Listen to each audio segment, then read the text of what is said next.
subscribe, like the video, and, if possible, join Patreon. But if you don't have much money, you can support the channel by watching the novels on euroaudiobooks.com. Remember that you can participate in the polls so that your favorite novel gets published for free. He roared and fell down unwillingly. Bang! Seeing Gyarados lying on the ground, the referee immediately announced, "Gyarados has lost his ability to fight." My God! Aerodactyl easily defeated Gyarados, too strong. Host exclaimed, 3, 5, 7. In yesterday's game, Jimu's Gyarados had a record of 1-2, but he didn't expect to be so defeated by Aerodactyl, which was no better than being vulnerable. This Aerodactyl is so strong. Xiao said, "Yeah, I don't know if your Charizard is rival Ash." Misty commented, "My Charizard is very strong. How could it lose to Aerodactyl?" Ash said, unconvinced. Ash, Charizard has both fire and flying attributes, but it is very afraid of rock-type skills. Xiao reminded, "What's the matter? Attributes don't mean everything." Ash said, "Xiao." Although Xiao wanted to refute, he thought of Ash's previous performance. Once he got into a reverse attribute battle, Ash would become stronger, and he couldn't say what he wanted to say. Watch the game carefully.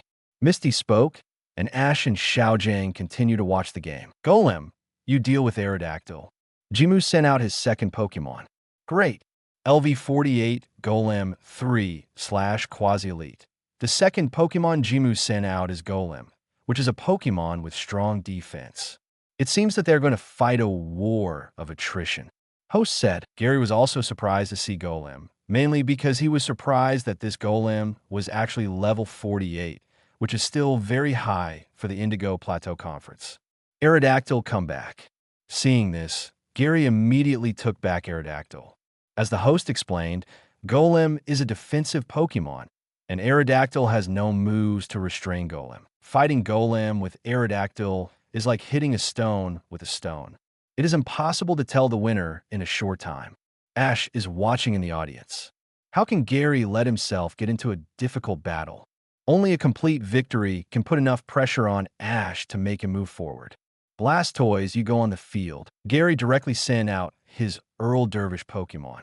Kami, Blastoise saw that rival was a Golem and showed disdain on his face, looking down on Golem completely. Boom!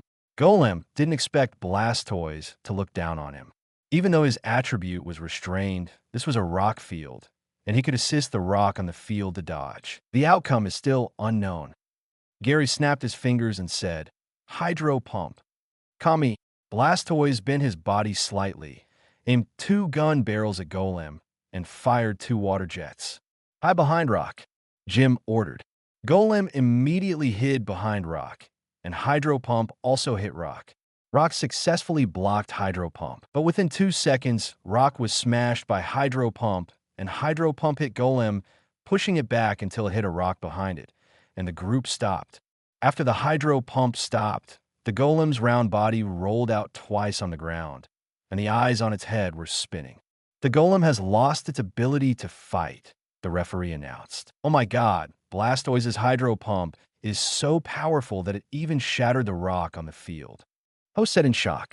Not only did it shatter the rock, but it also killed the Golem instantly. It was terrible. Jimu has only 1 Pokemon left. Can he turn the tables?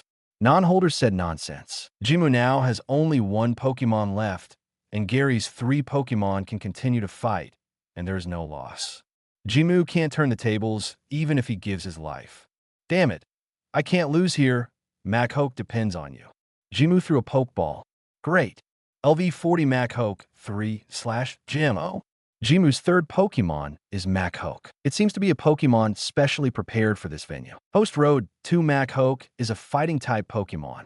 In the Rock venue, it is naturally the home of Rock-type Pokemon. Sending out fighting-type Pokemon can play a countering role. Seeing Mashoki's level, Gary felt that this game should be over. Except for Gyarados, Jimu's other Pokemon are not very good. Hydro Pump, get rid of Machoke. Gary said, Kami, Blastoise sprayed bubbles. Machoke was slow and couldn't dodge it. He used Bulk Up to expand his muscles to resist the damage. Bang! Unfortunately, although Machoke had well-developed muscles, He couldn't block Blastoise's hydro pump at all. He was blown out of the field and came into close contact with the wall and was defeated directly. Machoke lost the ability to fight. The referee announced, Jimu's 3 Pokémon were all defeated. The winner is Gary. Gary won the 4th game. Too strong, Gary defeated rival again. Host now believes that Gary has the strength to win the championship. The combat power shown in the 4 games far exceeds that of other players in the conference. Gary took back Blastoise and walked towards the area where the reporter was, still the female reporter from before. Gary, congratulations on winning 4 games. You can go to the court sports field to compete 0.2 tomorrow. The female reporter first congratulated, then asked, Gary, what do you think about these 4 games? My feeling is that the strength of the players in the Indigo Plateau Conference is uneven. I hope Kanto Alliance needs to manage the gyms well and not let a group of weak trainers participate in the Indigo Plateau Conference. It will only make people from other regions laugh at our Kanto region young trainers who are weak, Gary said. The female reporter was stunned on the spot. She never expected Gary to say such a thing. This is no longer a taunt of the players in the competition, but a blatant taunt of the gyms in the Kanto region. It's okay. I think the players participating in this competition are all strong. The female reporter quickly said, That's just what you think. If you look at the badges obtained by the eliminated players in the first 2 rounds, they're probably badges from weak gyms.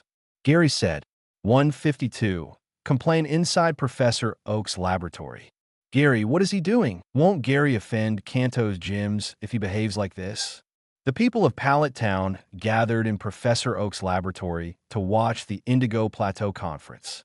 Because they knew that 2 trainers in the town had made it to the 4th round, more and more people came to watch. They also saw Gary defeat Jimu, but they didn't expect Gary to say such a thing in the interview. Professor Oak, is it really okay for Gary to behave like this? Delia asked. Although I also think that what Gary said is wrong. The fact that he can say it shows that the level of gyms in Kanto region is really not good. Professor Oak said, although Gary is frivolous, he will not let go for no reason. He must have encountered something during his travels. Aha. Thank you for the interview, Gary. You should take a rest. The female reporter didn't dare to let Gary continue to talk. After all, she is a reporter of Kanto TV station and is also a member of Kanto Alliance. The interview was broadcast live throughout the entire process. If Gary continues to speak, Kanto Alliance will have no face left. After 4 rounds of competition, the 5th round will be held at the Court Stadium, which is the main venue. After the 5th round, starting from the 6th round, all players will compete 6v6. Before the 5th round, all players will have a day to rest. Professor Oak and Aunt Delia also came to Indigo Plateau the next day to watch Gary and Ash's game. Everyone agreed to meet at noon. At the entrance of the player village, Ash, Gary, oh, you all look very good in contest condition. Gary and Ash came here together, and Aunt Delia and Professor Oak came up to greet them warmly. Ash, Gary, to congratulate you for reaching the 5th round. Annie will make you a hearty lunch. Annie Hua said. Ash, Professor Oak, and others were very confused. When Delia came here, she didn't tell Professor Oak that she would cook by herself, and it was almost noon, so there was no time to prepare the ingredients. Don't worry, the ingredients are ready. Aunt Delia took everyone to the restaurant in the player village. When everyone was wondering how Aunt Delia was going to cook, they were taken to the restaurant kitchen. Then, Aunt Delia assisted the ingredients in the kitchen and made a big meal for everyone, regardless of the restaurant staff's dissuasion. Gary and others felt very embarrassed, but the players' expenses in the player village were free, so Aunt Delia's doing this was not a violation. It must be said that Aunt Delia's cooking skills are still good. Although they're just some simple home-cooked dishes, they are all delicious and can be regarded as the ceiling level of home-cooked dishes. If you win the 5th round, you will have a 6-on-6 full battle. Are you mentally prepared? Professor Oak said. Full battle normal only appears at the Alliance Conference. Normal Pokemon battles are at most 33, and even gym battles are at most 3-on-3. Because the 6 versus 6 battle takes too long, and the trainer can only bring 6 Pokemon in total, if all Pokemon are defeated, there will be no Pokemon to use, so normal battles will not be full-time battles. Professor Oak is worried that Gary and Ash will not be able to adapt to full-time battles after entering the 6th round. Don't worry, Grandpa.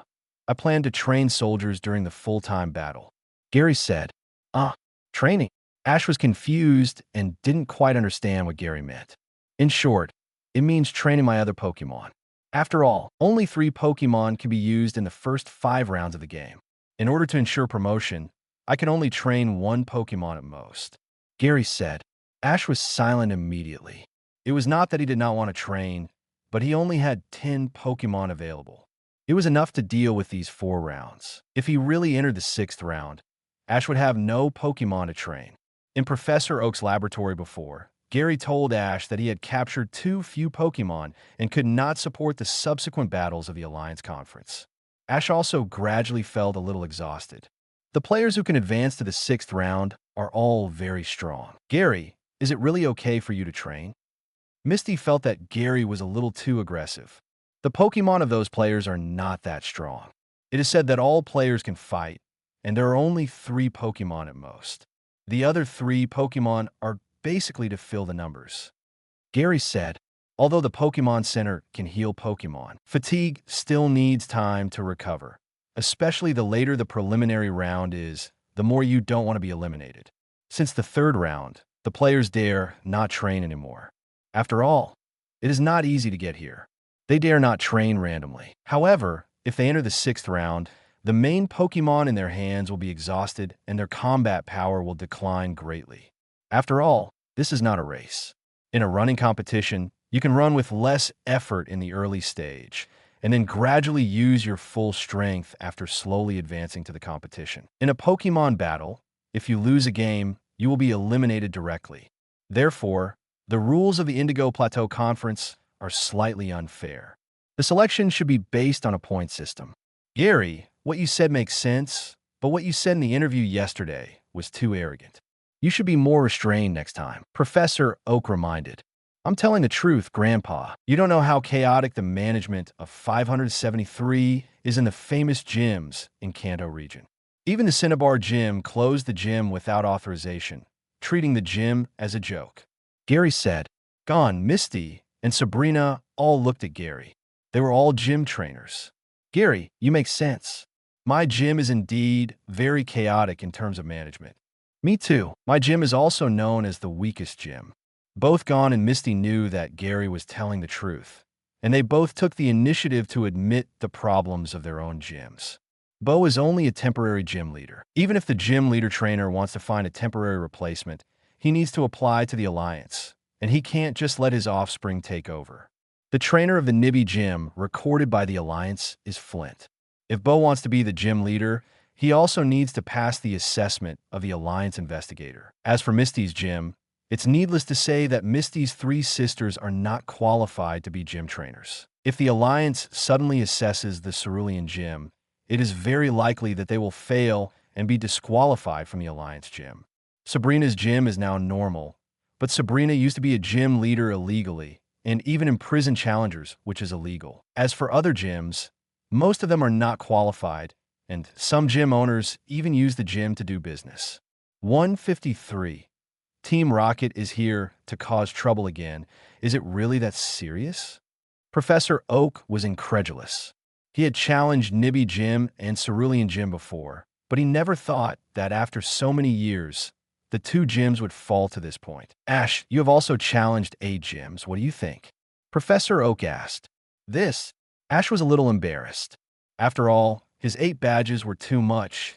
Many of them were given to him by the gym owner, not by his own strength. Forget about him, but I heard that half of his badges were given to him by the gym owner because he thought he was good. Gary said. Gary, how did you know? Ash never told Gary how he got his badge. Misty said it when she was chatting with Sabrina, and then someone told me. Gary said.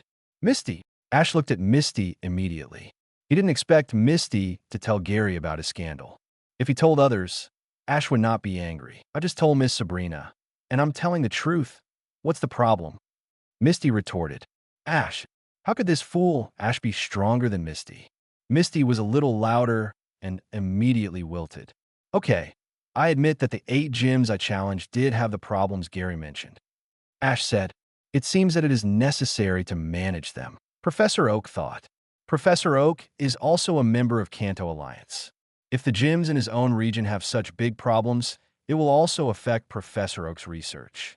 Because only trainers can tap the potential of Pokémon. If the gym trainers are not responsible, the trainers in the Kanto region will naturally become weaker and unable to fully tap the potential of Pokémon. Gary said nothing more, and then everyone talked about some daily life. After eating and drinking, they went to the shopping street in the contestant village in the afternoon. Everyone entered the elevator, and a wonderful fate happened. "Please wait a moment. I want to take the elevator too." A young man rushed into the elevator. Gary saw that the young man who rushed into the elevator was Richie, who defeated Ash. It seemed that even if Gary appeared here, it would not affect Richie's appearance. Richie apologized to everyone as soon as he came in, and then noticed Ash's Pikachu. The melee battle afterwards was the same as the original plot. The elevator suddenly lost power. Richie assisted Ash's Pikachu and restored the elevator to normal. When everyone came out of the building, they saw a huge white car driving slowly on the road, and the loudspeaker in the car kept conveying messages. "Dear contestants, the committee members have to inform everyone of a very important matter. Please bring all your Pokeballs to the venue immediately." The car drove past Gary and the others. "What are you doing?" Misty was confused. She didn't understand what the organizers meant. Why did they bring Pokeballs to the conference?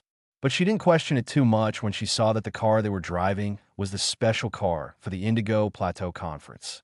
Gary watched the car driving away silently, thinking that Team Rocket was really bold. This was the Indigo Plateau Conference.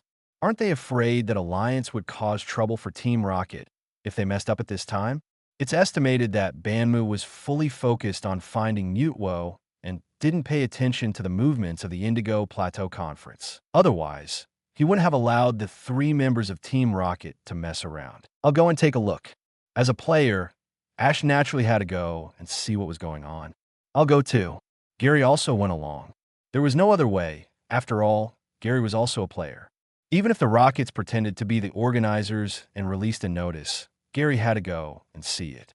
At worst, he could expose the Rockets later. It seemed that the Rockets trio's disruption delayed the 5th round of the Indigo Plateau Conference by 1 day. After all, it was a major mistake to snatch the player's Pokémon. Ash and Gary came to the square in the center of the venue. Many trainers had gathered nearby. Some were eliminated, and some successfully advanced to the competition. "What are you doing in a hurry all of a sudden?" "Richie." Ash didn't know what was wrong, but he saw Richie, whom he had just met. "Player Ash, player Gary." Richie was also startled when he saw Ash calling him, and immediately trotted over. "You don't have to be so polite. Just call me Ash and call him Gary. By the way, are you also a player?" Ash said, "Yeah." Richie nodded and said, "Ash, Gary, do you know why you suddenly called us here?" Richie had just finished speaking when he heard the sound of the horn just now. "From now on, I will do a health check on the Pokémon. When we go over, please hand over all the damaged Pokeballs." Next to the white vehicle, the armed man used a horn to notify everyone, and James stayed next to him with a bag in his hand. Gary didn't jump when he saw this situation. These 3 people are really crazy. They really treat the trainers here as fools. Health check. Why haven't you heard of it in the Pokemon Center? The trainers around were not so easy to fool, and they all had some doubts. If you don't participate in this health check, you will lose your qualification to participate. Jesse said nonsense. Hearing that they would lose the qualification to participate in the competition, the trainers who were particularly skeptical suddenly had a headache and took out their Pokeballs and prepared to hand them over. "Stop!" At this time, Gary suddenly shouted. The trainers who were about to hand over their Pokeballs stopped taking out their Pokeballs and looked in the direction of the sound. Gary walked out with Ash and Richie. "Team Rocket, you dare to pretend to be the staff of Indigo Plateau Conference. You are so brave." Gary directly exposed the identity of the Rocket Trio. "What? Team Rocket?" Ash and Richie were shocked. They didn't expect it to be Team Rocket. Seeing that they were exposed, the Rocket Trio didn't pretend anymore. "Since you have sincerely discovered it, then we will answer you mercifully. A classic opening speech. Van Gila is handed over to you. Gary can talk to them more and delay the Indigo Plateau Conference, but it will waste Gary's time, so he must send Team Rocket on the road quickly. Roar! Van Gila roared at the Rocket Trio. It's that Pokémon. Meow. Run. The Rocket Trio had seen how powerful Van Gila was during the opening ceremony and immediately got in the car and ran away. But Gary would not give them a chance, so it would be better to let them disappear into the sky. Van Gila, destroy the death ray. Gary said, roar. Van Gila condensed a beam of light in his mouth, and an orange-red light gushed out. 154, Game 5 rival Lily. Boom. What a disgusting feeling. The Rocket team's car was hit by the destruction ray and exploded instantly. The Rocket team's trio flew to the distance soaring in the sky and turned into starlight. These guys always come out and do bad things. It's really hateful. Ash cursed. Fortunately, Gary found it in time. Otherwise, the Pokémon of the Indigo Plateau Conference players would be stolen, and that would be a big deal. In the original story, the Rocket team's trio used this trick to steal the Pokémon of the conference players, causing the Indigo Plateau Conference to be postponed. The opening ceremony and the disruption during the game, the Rocket team is really going to suffer this time. Not long after the incident, the two Xiao came here, and after asking Gary about the incident, they thanked Gary again. Gary has arrested the Rocket team quite a few times, and he is considered a little famous in the police station. The Rockets did not cause much impact this time. The organizers held a short meeting and decided to continue the game according to the original process. In the afternoon, Gary and Ash came to the center of the venue and started drawing lots. There were only 16 players left in the 5th round, and the venue was also an ordinary venue. The way to draw lots this time was to fish for Magikarp. There were a total of 16 Magikarp in the pool. Each Magikarp was marked with the numbers A, 1, or 2532, and they were all plural. Players who caught Magikarp with the same number were rivals. After reading the rules of the draw, Ash couldn't wait to start fishing, but Gary didn't care at all. He planned to wait until Ash finished fishing before fishing. He wanted to see if the original plot power was really so strong that the two would meet. After all, according to the normal plot, the 5th round of the game was postponed for one day, but this time it was corrected by Gary, which might change the result of the draw. Here it comes. Ash felt the vibration of the fishing rod and pulled hard. A red Magikarp was pulled out of the water. There was an A3 mark on the abdomen of the Magikarp. A3. Ash's next match's rival is Richie. The lady at the counter said, "What?" Ash immediately looked at Richie and found that Richie was also here. He also looked at Ash unexpectedly. "Okay, you guys go chat. It's my turn." Gary also had a fishing rod, so he threw it into the pool and the hook went into the water. It didn't take long for the hook to bite. Gary pulled it hard and pulled the bitten Magikarp out of the water. There was a B2 mark on its body act. Gary was speechless. Is this so predestined for him? B2. Gary, your next rival is Lily. The lady at the counter said, "Lily." Gary thought for a moment and remembered that in the original story, although Richie defeated Ash, he was eliminated in the quarterfinals. It seems that the rival he met in the 6th round was Lily. In this way, if Gary beat Lily, then the rival would be Richie or Ash. Gary looked around and found Lily. She came here to draw lots in advance, but she didn't wait for her rival, so she waited here. When she saw someone draw B2, she immediately looked at Gary. "Hello, my next game's rival." Gary greeted Lily politely. "Gary, I read your interview. I will prove that my strength is better than yours." Lily said, "I didn't see your strength. I hope your strength will be as hard as your mouth." Gary said disdainfully, "You." Lily didn't expect Gary to say that she was hard-mouthed, and she was immediately furious. Someone who has a worse record than me in 4 games says he wants to surpass me. Is that just a mouthful of stubbornness? Gary continued to mock. "Just wait for me," Lily said and left. There was no way Lily's record in the 4 games was indeed not as good as Gary's.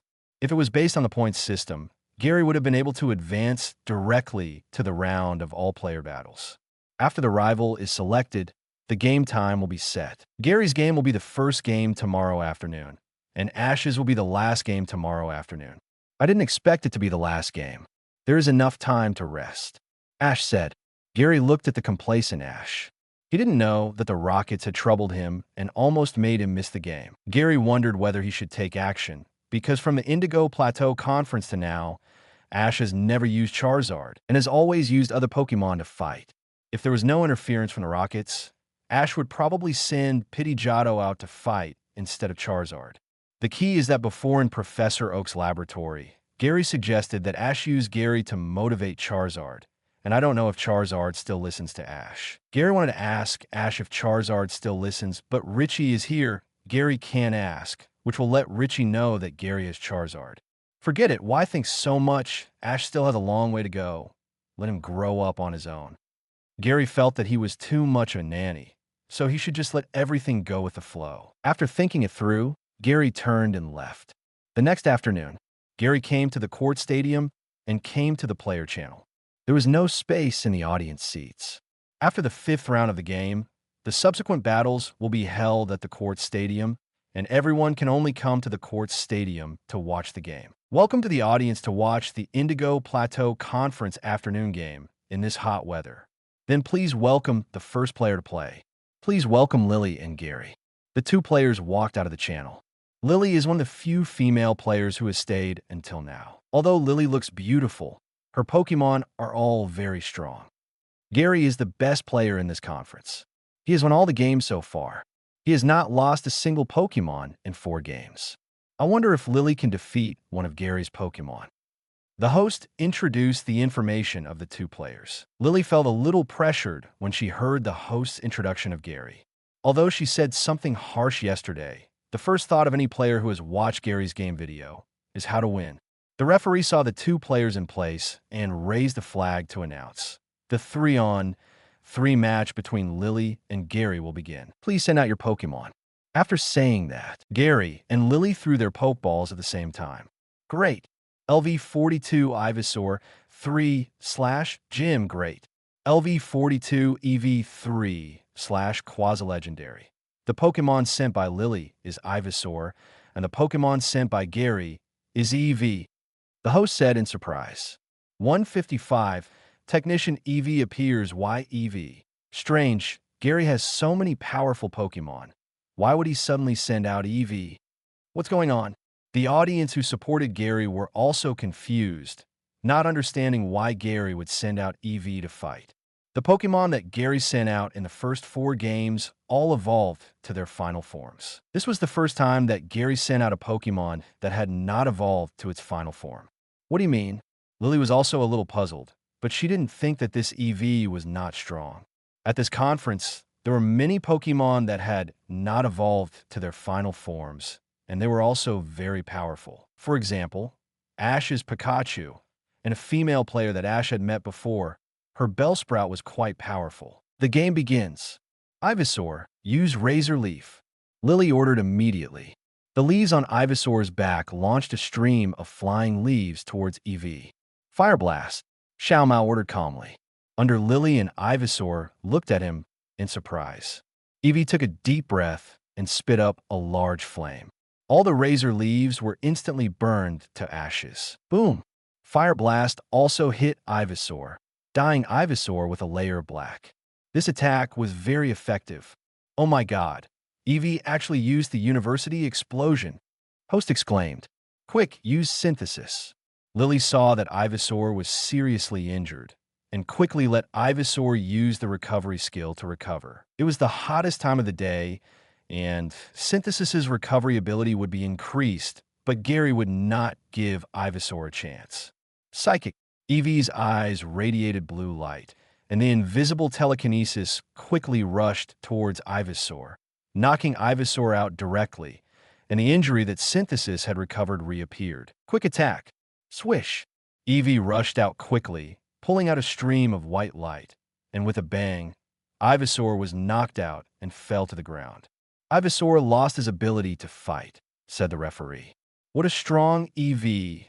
Psychic interrupted Ivysaur's recovery, and then used Quick Attack to give a fatal blow. It was really a smooth attack. Host commented. In the audience, That EV is the one from Cinnabar Laboratory. It has been bred by Gary to such an extent that it has mastered fire and psychic skills. Xiaojing was surprised. How amazing! I didn't expect EV to be so powerful after being bred. Misty exclaimed, "Can EV learn so many skills?" Ash asked, "I don't know. Anyway, I have never seen an EV that can master so many attribute skills." Xiao Gang said. EV's performance instantly aroused the curiosity of the audience. EV is a very popular Pokémon with many evolution types, and it looks very cute. The number is also relatively large. Seeing EV's strong performance, the audience who own EV are very excited and want to make their EV as strong as Gary's EV. Right on, you go. Lily sent out the second Pokémon. Great. LV45 Iron Tyrannosaurus 3/Quasi-Elite. Lily's second Pokémon is Rhydon, which is a Pokémon with strong defense, the host introduced. Rhydon's resistance is okay. As long as it is not a water type or grass type skill, other attacks can basically not hurt it. But Gary's EV can master 9 attribute skills, including water type and grass type skills. Lily sent Rhydon to fight EV, and the choice was not wrong, but it was a pity that she never expected that EV would restrain Rhydon's skills. Rhydon used Rock to crit. Lily was still alert and used range skills to test EV first. Psychic throw all the rock back. Gary also cooperated in the acting, probably not allowing EV to use other skills. EV used Psychic to bind all the attacking rocks and then threw them back. But Rhydon had a high defense, and these rocks hit it without any pain. Use Drill Run. Lily also launched an attack directly after confirming that EV would not restrain Rhydon's skills. Roar! The horn drill on Rhydon's head rotated, and a golden energy lingered around his body, forming a cyclone, and then ran towards EV. Rhydon's movement speed was not fast. Gary deliberately waited for the opponent to get close, and immediately ordered, after avoiding, use water flow to break. What? Hearing Gary's order, Lily was shocked. EV rushed towards Rhydon quickly, and while running, a layer of water flow passed over EV's tail and turned into a water blade. As EV swung his tail and whipped the ground, it splashed high, just avoiding Rhydon's attack. Then, EV rotated his body in the air, and the water blade rushed towards the water blade, slashed Rhydon's back. Bang! The water blade slashed Rhydon's back, and suddenly there was a force behind him, causing Rhydon to fall. Sunlight spell. Ash ordered. Chi. The mane around EV's neck quickly absorbed the sunlight, and a beam of incandescent light shot out of EV's mouth. Boom! The sunlight spell hit Rhydon at close range, and the shock wave generated by the explosion also pushed EV back several meters. The smoke dissipated, and the iron frame glass lay in a small pit, with its eyes rolling in circles. Rhydon lost his ability to fight. The referee announced, "Oh my god, EV can use Water Blast and Solar Beam." Host exclaimed, "I thought it was surprising that EV could use Fire Blast and Psychic, but I didn't expect that he could use Water Blast and Solar Beam. This is amazing." Now Lily has only one Pokémon left. What kind of Pokémon will she send out in the end? Host felt that Lily had already shown signs of defeat and was no longer able to come back. Lily gritted her teeth. She was still thinking about giving Gary a hard time. In the end, not only did she fail to defeat one of Gary's Pokémon, she might even be defeated 3 times in a row, which was even uglier than being defeated completely. If Gary had used Banjira, Lily would have felt better. The key point was that it was just an EV, which Lily couldn't accept. Venomoth, please. Lily sent out her third Pokémon. Great, LV43 Venomoth/Gym. Lily's last Pokémon is Venomoth, which is soaring in the Sky Advantage. Host said. Gary looked at Venomoth and considered whether to take back EV, but thought that with EV's current contest condition and skill pool, it would not be a big problem to deal with Venomoth. Venomoth, use Poison Powder, Lily ordered immediately. Venomoth flew high in the sky, and a large piece of purple powder fell down from its wings. Dig, Gary said. Chi. EV immediately burrowed into the ground and successfully avoided Poison Powder. 156. Ash versus Richie, it can even use Dig. Lily frowned, thinking that Gary's EV had too many skills. How could it know everything? Lily didn't dare to let Venomoth get close to ground, fearing that EV would attack him. EV could use Fire Blast, and if it hit Venomoth, he would be seriously injured. Psychic. At this moment, Gary issued a command. Ground open a hole, and EV used Psychic to attack Venomoth. Venomoth didn't have time to react and was hit by Psychic. Venomoth wanted to fight back, but EV hid underground again and kept breaking holes to confuse Venomoth. Gary's EV used the Dig tactic to confuse Venomoth. It seems that Venomoth has no way to solve the current dilemma. Host commented, with EV's Dig tactics and Psychic's sneak attack, Venomoth didn't last long. After another carelessness, he was hit by EV's Psychic and fell from the air. Then he was defeated by EV's Minister Explosion. Venomoth has lost his ability to fight, the referee announced. Lily's 3 Pokémon were all defeated, and the winner is Gary. Congratulations to Gary for winning the 5th game and advancing to the 6th round. The host congratulated Gary. So cool. EV's 3 in a row, never before. Gary is so awesome. He is worthy of being a man who has the courage to confront the gym. The audience burst into cheers. In the interview area, it was still the female reporter who had interviewed Gary 4 times before. Because the female reporter always interviewed Gary, a hot figure, the boss continued to let this female reporter be responsible for the post-match interview. If you have anything to ask, just ask. They were old acquaintances, so Qin Mao's attitude was more solation. Gary, I didn't expect you to be able to win 3 games in a row in the 5th round. You're so strong, the female reporter exclaimed. I've said before that the players in the Indigo Plateau Conference are not very strong. At this level, I only need to make a slight move, which is the limit of the Indigo Plateau Conference. Gary said. The female reporter was shocked. He didn't expect Gary to make such a bold statement, but he is really strong. So far, he has not lost a single Pokémon. Gary, the next game is a full team battle. Can you guarantee that you won't lose a single Pokémon? That won't happen. I will send a slightly weaker Pokémon to the field to hone it, but I will definitely win by a large score.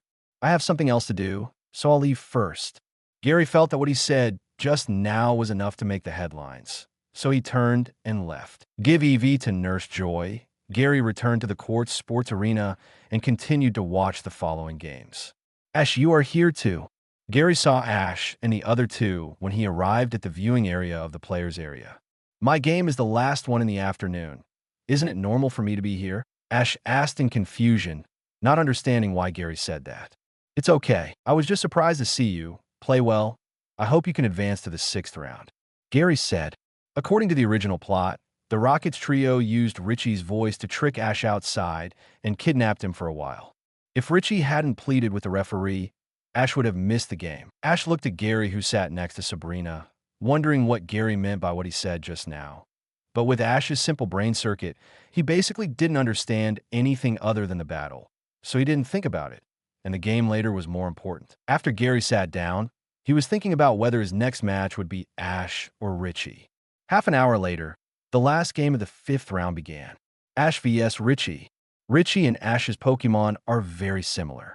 Basically, Richie has all the Pokémon that Ash has, and they're all baby Pokémon, and few Pokémon are evolved. The battle begins. Richie's first Pokémon is Butterfree. Ash's first Pokémon is Squirtle. LV40 Butterfree 3/Gym. LV43 Squirtle 3/Elite. Gary was troubled when he saw the level of Ash and Squirtle. He obviously has such high potential, but he is unwilling to evolve. I really don't know what this Squirtle is thinking. Butterfree and Squirtle started a fierce battle. Neither of them was willing to give in, but Squirtle was hit by Butterfree's Sleep Powder and then defeated by Butterfree's Giga Drain. Because there were too many loopholes in the first generation animation, it was changed again. Richie successfully defeated Ash's first Pokémon 0.014210002, flying 1122605990. Ash then sent out Pikachu. Pikachu came up and took the initiative, defeating Butterfree with a Thunderbolt. Go Jibwa! Richie sent out a Charmander. LV41 Charmander 3/Elite. Richie's Charmander is also at a very high level. At this level, the skills that should be awakened in advance should have been awakened long ago. Why is it still dragging it out without evolving? Unlike the original plot, because it was not disturbed by Team Rocket, Pikachu was very fierce this time. After a fierce battle with Charmander, it finally defeated Charmander with Double Edge. It seems that it has really changed. Seeing Pikachu defeat Charmander, the plot has really changed. Now Ash still has Pikachu and a Pokémon that he has not used. Richie's last Pokémon should be Pikachu. 2 versus 1. Ash has a great chance of winning. Go Ryan! Richie did not send out other Pokémon, but Ryan. Ryan is Richie's Pikachu, but Richie likes to name his Pokémon. LV43 Pikachu 3/Quasi-Elite. Richie's Pikachu has good potential, but it is still a bit behind Pikachu. However, Pikachu fought 2 consecutive battles, especially when fighting Charmander, wasting too much energy, and was finally defeated by Ryan. The critical moment has come, and Gary is also looking forward to who Ash will use as the 3rd Pokémon, Charizard or Pidgeotto. Go, Forsaken Monkey. Ash throws 5.9 Pokeballs. Great. LV43 Pidgeotto 3/Elite.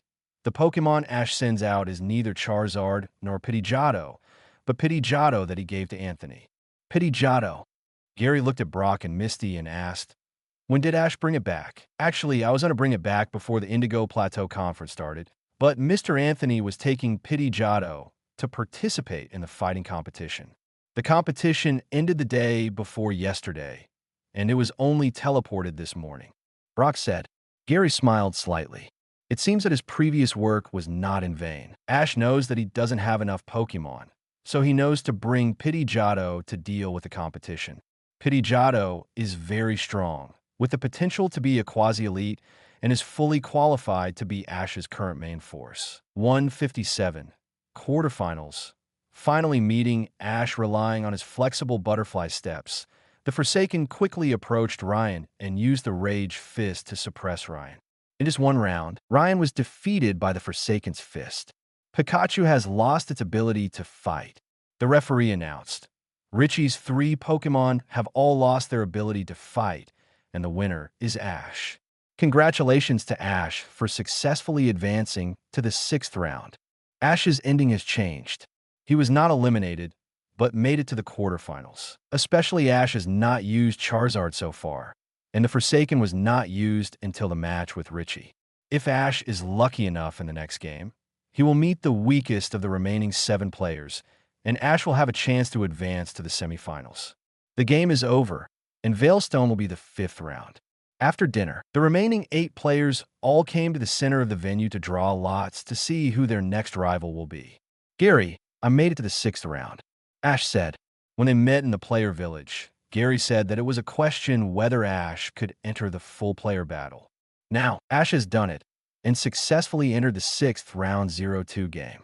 Congratulations. I take back what I said before. You still have some strength, but there is still a gap between you and me. Gary said. Just wait, Gary, I will definitely beat you. Ash swore.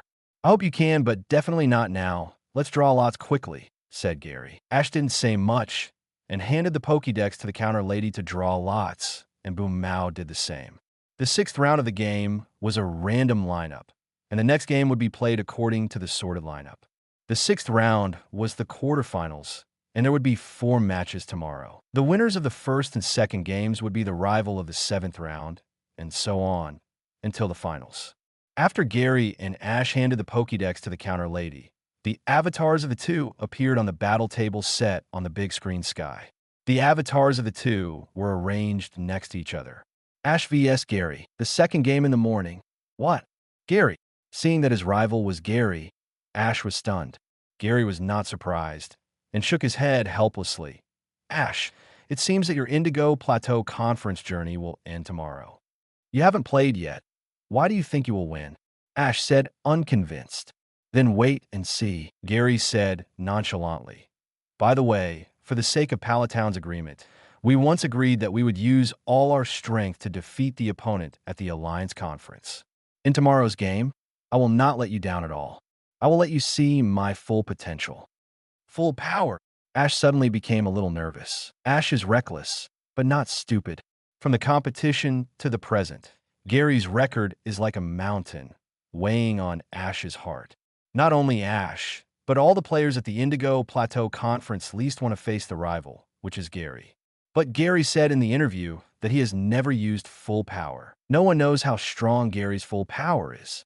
Even Ash, his childhood sweetheart, doesn't know how strong Gary is now. The only Pokémon that can be visited is the Banjira used by Gary at the opening of the Indigo Plateau Conference. That is a Pokémon that easily destroyed the Rocket Team's robots. At that time, Ash's Pikachu and Bulbasaur joined forces and could not do anything to the Rocket Team's robots. Prepare well, leave a battle without regrets. See you tomorrow. Gary turned around and waved, leaving gracefully.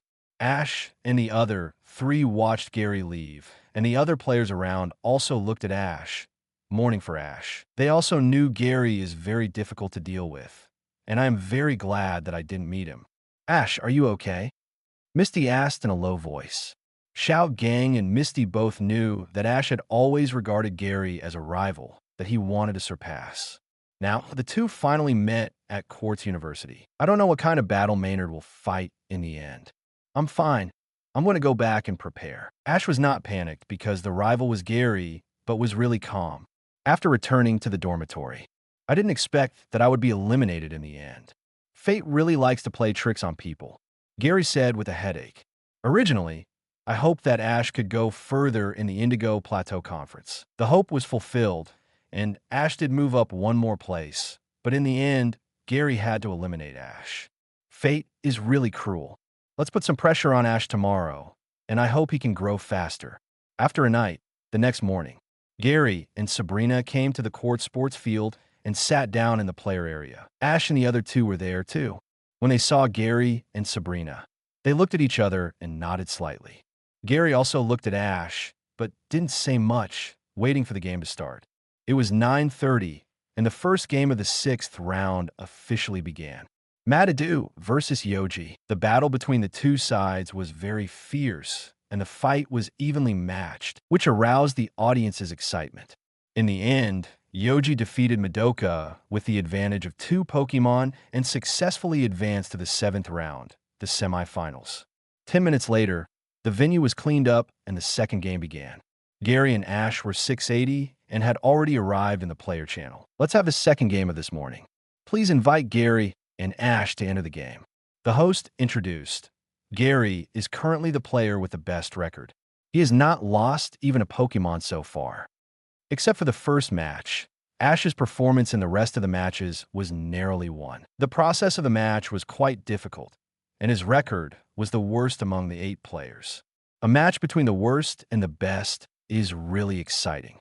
When Ash entered the venue, he felt helpless after hearing the host's introduction, because the host was telling the truth. Except for the first match, Ash was beaten to the last one in the rest of the matches. Isn't this the worst record? The 2 players took their positions, and the referee in the referee area raised the flag and announced, "Now, the full team match between Ash and Gary will begin. Please send out your Pokémon." After saying that, Gary and Ash threw out Pokeballs at the same time. Great! LV40 Bulbasaur 3/Elite Great. LV61 Banhila 3/Champion What? Banhila. Use it right from the start. You really don't let him down at all. Xiao Jiang and Misty saw Gary using Banhila right away, and they were sure that Gary really didn't intend to let it go. 158. Gary versus Ash. Oh my god. Gary actually sent out such a powerful Pokémon, Banjira, while Ash sent out Bulbasaur. The host exclaimed, "What does Gary mean? He used such a powerful Pokémon right at the start. Haha, I finally see Banjira." The audience was also very surprised. Gary rarely started such a powerful Pokémon. Could it be that this Ash has some special qualities? Ash, I said I will fight you with all my strength this time. Show all your strength. I will beat you thoroughly without any reservation. Gary said coldly, "I won't be defeated by you so easily." Ash retorted, "It seems that Gary and Ash know each other. Both of them are trainers from Pallet Town. It seems that they are strong rivals." There is a microphone in the player command area. The host also heard the conversation between the two and immediately found that they were both from Pallet Town and knew each other. The game begins, the referee announced. Bulbasaur, use Razor Leaf. Ash took the lead in attacking. See, Bulbasaur used Razor Leaf, and countless leaves shot toward Banjira. Bang, bang, bang. The leaves fell on Banjira, leaving only a shallow mark on Banjira's shell. One amazing defense. Bulbasaur's Razor Leaf did not cause any damage to Banjira. Host exclaimed. Ash couldn't believe that Banjira was so terrifying. He was obviously restrained by the Grass-type skills and was attacked, but he was not hurt at all. Razor Leaf is useless. Then use Sunlight. Ash ordered. Seeing Ash's order, Gary gave the command indifferently. Dark Pulse. Banjira opened his mouth and spit up a black light, which quickly swept across the field and came in front of Bulbasaur. Boom! Bulbasaur was blown out of the field and fell to the ground. Bulbasaur! Ash called out, but Bulbasaur didn't respond and just lay on the ground. Bulbasaur lost his ability to fight, said the referee. Oh, just one hit. Bulbasaur was killed instantly. Host exclaimed.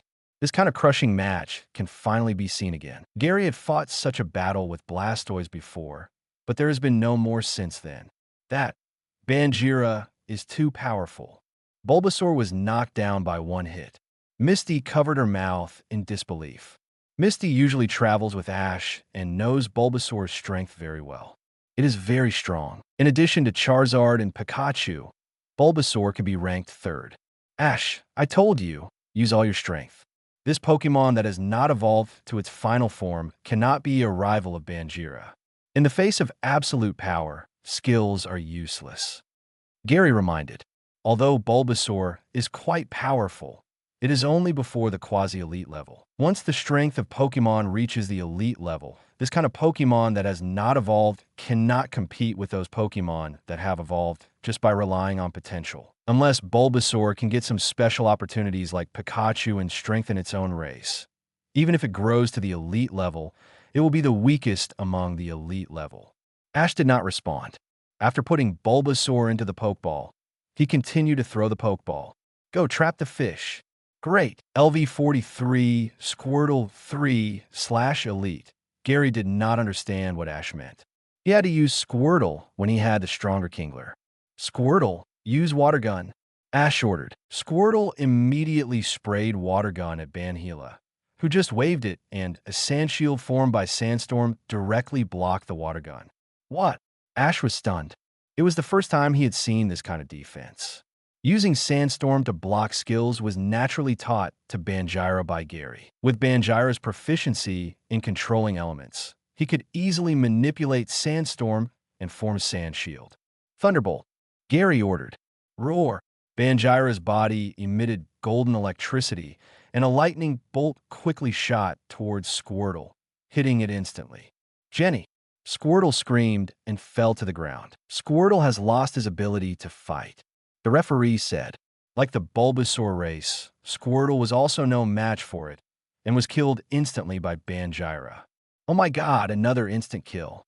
Gary's Banjira is too high level, and Ash's Pokémon can't resist it at all.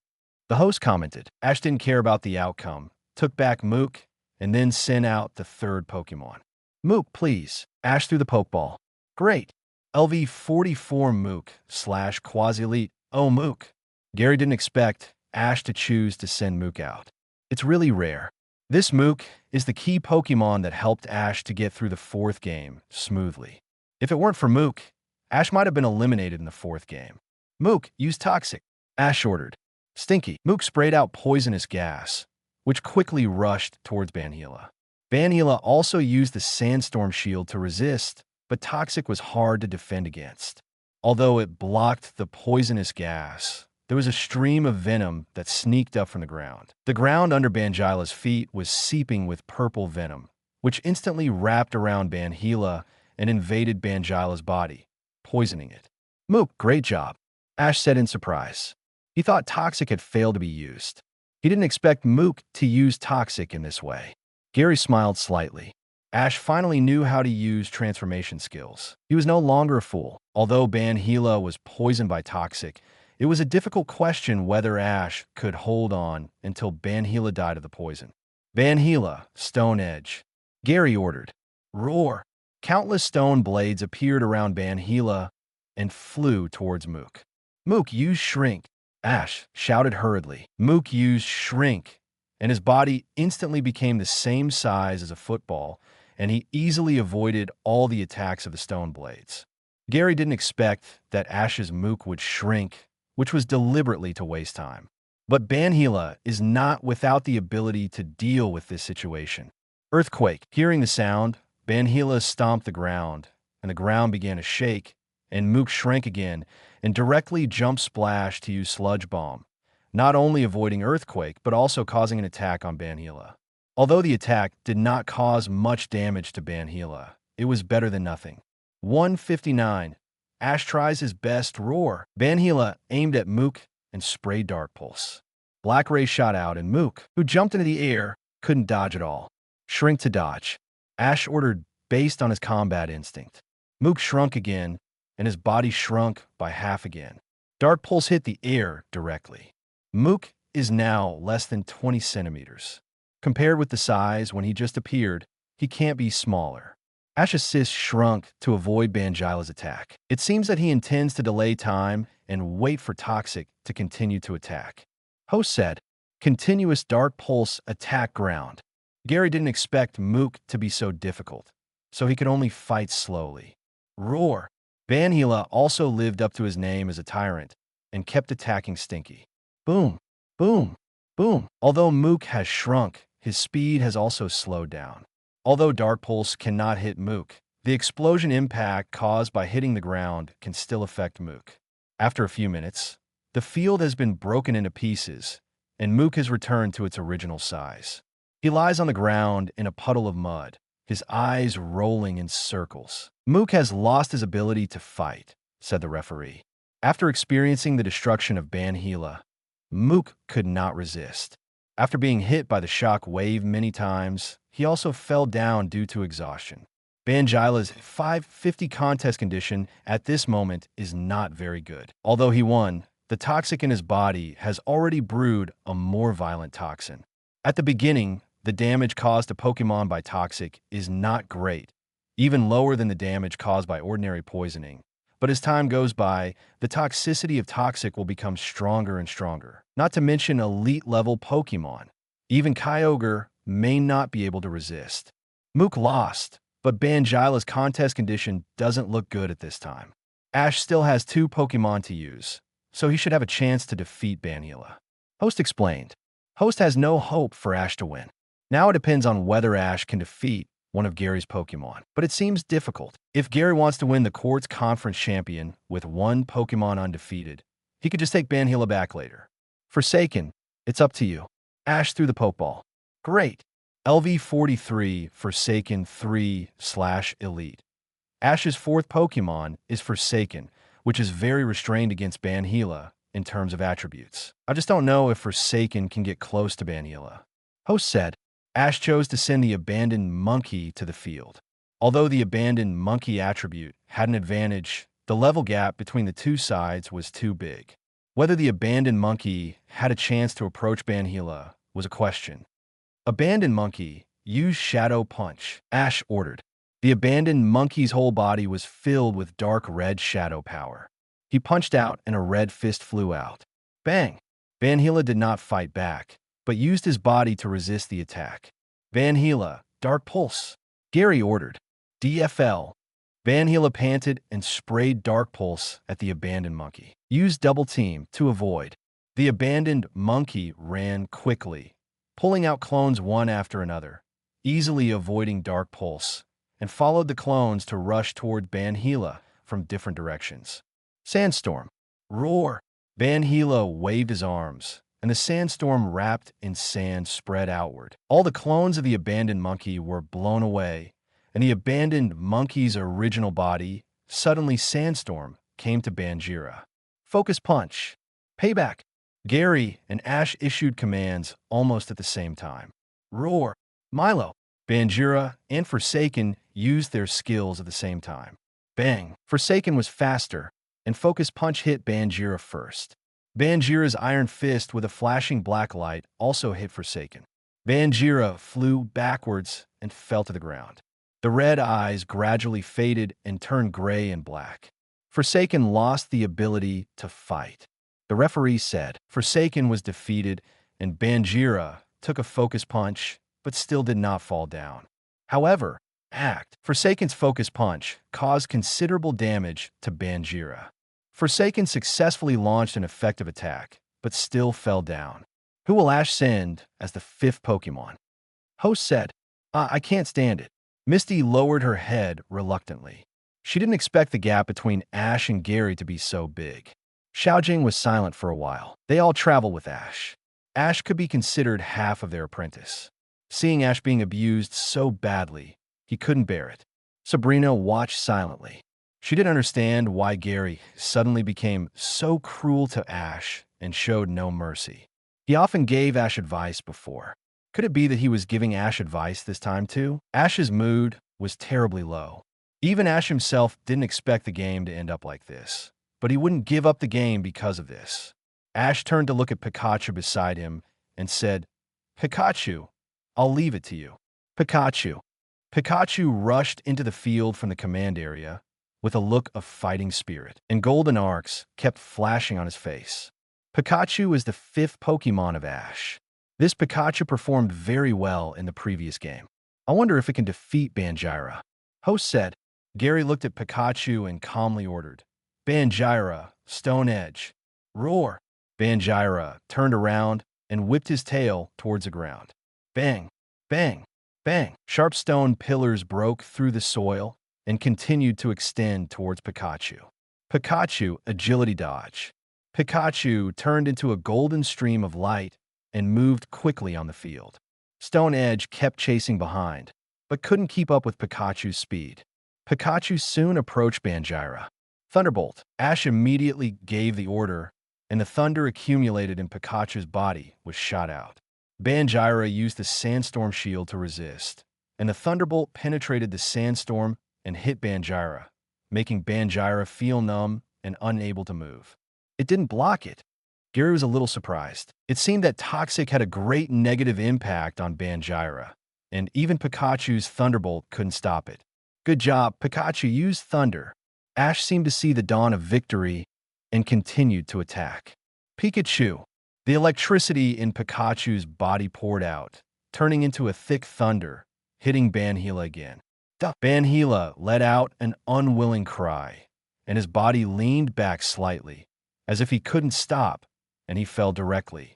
Banhila has lost his ability to fight. The referee announced. 160. Ash lost. Oh my god, Pikachu defeated Banhila. Host exclaimed. Gary finally lost a Pokémon. Banhila fell, and Gary's undefeated record was finally broken. Great! Ash finally defeated a Pokémon of Gary. Misty said, It's too early to be happy now. Gary still has 5 Pokémon that he hasn't used yet. Xiao reminded. Misty's heart, which had just been slightly relieved, was immediately suspended again after hearing Xiao words. Although Gary used all his strength, he seemed to still be instructing Ash. He could have taken Banhila back, but he didn't deliberately let Ash defeat Banhila. Xiao said. Misty was silent. After the game was over, if Ash watched the game video again, he would probably be emo for a long time. Gary's Banhila was defeated. I wonder what the second Pokémon will be. Will it be Blastoise used in the preliminary round? Host guessed. In Gary's previous matches, Blastoise performed very bravely and basically defeated his opponents in one strike. Gary looked at Ash and smiled. Ash, you did pretty well, but your journey ends here. Let me show you my strongest Pokémon so far. After that, Gary took out the unique Ultra Ball from his waist and threw it towards soaring in the sky. Great! A golden figure appeared in the air above the stadium. A cry resounded throughout the court stadium. LV63 Zapdos/champion. The court stadium instantly became quiet, and everyone's eyes widened, staring at the golden figure in the stadium with incredible eyes. Oh my god, Gary actually sent out the legendary Pokémon, Zapdos. The host exclaimed. Not only the host, but also the audience were all dumbfounded. They couldn't believe that they could see legendary Pokémon at the Indigo Plateau Conference. FK, Zapdos. Gary actually has Zapdos. Who on earth is this Gary? No wonder they say that all the players in the Indigo Plateau Conference are not as good as him. Who can compare with him? Mr. Gary, you are so handsome. I want to be your girlfriend. I will do anything, even RBQ. Seeing Zapdos, the audience was almost crazy. They were all very excited. Ash was also stunned. He took out the picture to scan Pokédex. Zapdos, a legendary bird Pokémon, will produce intense lightning when it flaps its shining wings. Legendary Pokémon. Ash also saw Zapdos for the first time. He was also stunned when he heard that the Pokédex introduced it as a legendary Pokémon. Ash, come and try to defeat Zapdos. Gary said, okay, then I will defeat Zapdos for you. Pikachu, use Thunderbolt. Ash ordered. Pikachu. Pikachu continued to thunder and lightning, and shot a Thunderbolt to fly towards soaring in the sky. We use Thunderbolt too. Zapdos also quickly flashed a lightning bolt, and the two lightning bolts collided. Zapdos' Thunderbolt instantly suppressed Pikachu's Thunderbolt and hit Pikachu instantly. Pikachu. Pikachu was electrocuted and felt pain all over her body, and bursts of white smoke came out. Although Ash's Pikachu had a special opportunity, which improved its potential in race, its level was too low and its strength was not good enough. It would not be the elite level Zapdos' rival. It only took one move to hit Pikachu and almost lost its combat ability. Thunderbolts collided, and Zapdos' Thunderbolt was more powerful, which dispersed Pikachu's Thunderbolt. Pikachu hit by Thunderbolt seemed to have suffered a lot of damage. Host said quickly. Gary snapped his fingers and ordered, in the battle, Hurricane. Zapdos flapped the golden dual wing beat, and Hurricane blew past, knocking the short Pikachu away. Pikachu, who was hit by Hurricane's wind blade, fell down instantly. Pikachu has lost the ability to fight. The referee said, Pikachu is defeated, and now Ash has only one last Pokémon left to use. Host explained. Ash ran into the field, brought the injured Pikachu back, and put aside to rest. At this moment, Ash's mind kept replaying memories of the journey, and these memories kept reappearing like a revolving lantern normal. I will not give up. I still have one last Pokémon. Gary put his hat upside down and took out the last Pokeball. Charizard, it's decided to be you. Great. LV50 Charizard 3/champion. Oh. Ash's last Pokemon turned out to be Charizard. Host said in surprise. Charizard is not a normal Pokemon. It is very powerful, because the trump card Pokemon of world's mightiest trainer is Charizard. Ash finally sent out his Charizard. After a while, Charizard's level reached 50, which is considered to be a quasi-elite level, but it is still not good enough. Roar! When Charizard saw Zapdos, he was immediately suppressed by the strong sense of oppression from Zapdos, and could feel that the other party was very powerful. Charizard, be careful. That is Zapdos, a legendary Pokemon, very powerful. Ash reminded. Roar! Charizard snorted disdainfully. It didn't care that Zapdos was powerful. It was the strongest.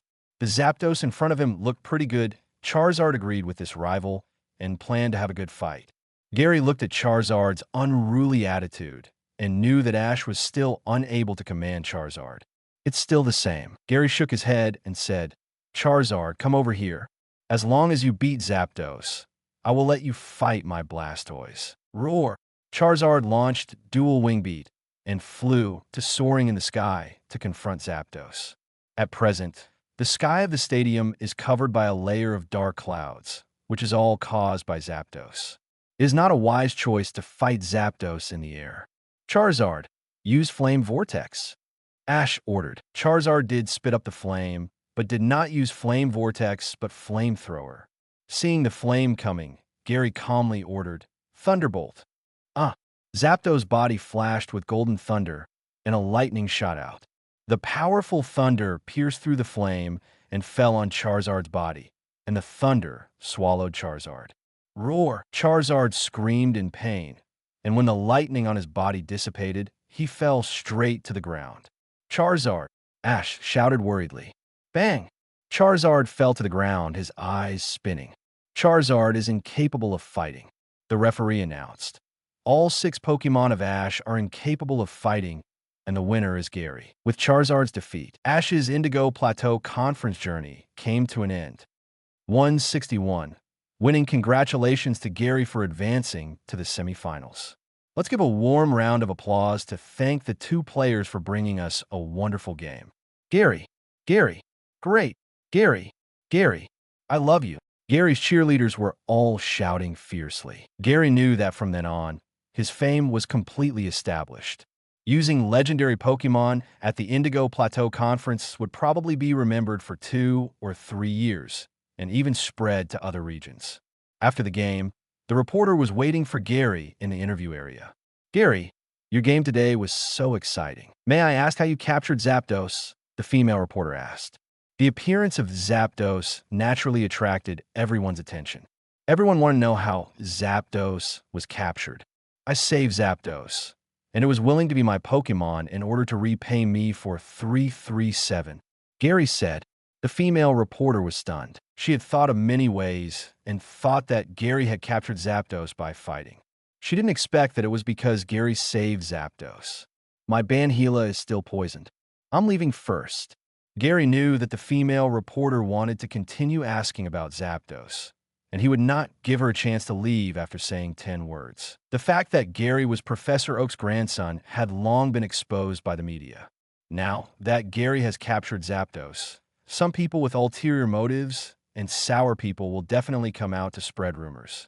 So sometimes it is better to say less, and if Gary really wants to say where he captured Zapdos, the Blue City may be overcrowded. Even if people don't capture Zapdos, the electric Pokémon near the power plant will suffer. Arriving at the Pokémon Center, they found that Ash was there. At this time, Ash was full of low pressure, and Xiao and Misty were also comforting Ash. After Gary handed Banhila to Joy for treatment, he moved to Ash's side. Feeling someone approaching, Ash looked up and saw Gary, who was coming, and was a little surprised. Gary, Ash hesitated. He wanted to say something, but couldn't. It's just a defeat. You're so depressed. It's not like you usually. Gary said, I'm just reflecting on my previous battle. Ash said, it's just an alliance conference. The victory between us is far from over. Have you forgotten the agreement between us? Gary said, agreement? To become a Pokémon Master. Yes, we are competing to see who can become a Pokémon Master first. The real competition is the World Championship. The Alliance Conference is just a stage for rookie trainers to show off. It's okay to just use it to hone the Pokémon of new breeders. The real battle is the World Championship. Gary said. Ash was stunned for a moment and asked, what is the World Championship? The World Championship is the highest level competition held by the Trainer Association. All the powerful trainers in the world will participate in the competition. The top 8 trainers will be awarded the title of Master, and the trainer ranked first will be the world's mightiest trainer. Gary said contemptuously, since you want to become a Pokémon Master, don't you even know about the World Championship? You really don't collect any information at all. Ash was embarrassed. He didn't expect that there was a World Championship, but it sounded very impressive. Then can I participate in the World Championship? Ash asked. Even I am not qualified to participate. You are still far away. Get the Alliance Conference champion first, Gary said and left. Watching Gary leave, Ash asked Xiao and Misty, what qualifications do you need to participate in the World Championship? I remember that you must win at least one Alliance Conference championship to be eligible to participate. Ash, you're still a long way off. Xiao said, such high requirements. Ash was shocked. I thought the standard of the Alliance Conference was very high, but I didn't expect the World Championship to be even higher. Only trainers who have won the first place in the Alliance Conference champion are eligible to participate. Indigo Plateau Conference is the Alliance Conference. Just fighting in the Indigo Plateau Conference is enough for Ash. The qualification for the World Championship requires Alliance Conference champion. It's scary to think about it. The entry standards for the World Championship at this time are relatively high. It was only later that the entry conditions were lowered to stimulate the economy, but there were also ranking levels. Weak trainers entered the top 100 competition. After dinner, Gary, and Sabrina stayed in the room to rest. Gary looked at his rival tomorrow. It was a male trainer named Siwei, who was 2 years older than Gary. After watching Siwei's game video, his strength was normal. It was not easy for him to win the game today. His main Pokémon had fought several games in a row and was already exhausted. Gary also watched the game videos of the other 2 players. In summary, it was not worth watching.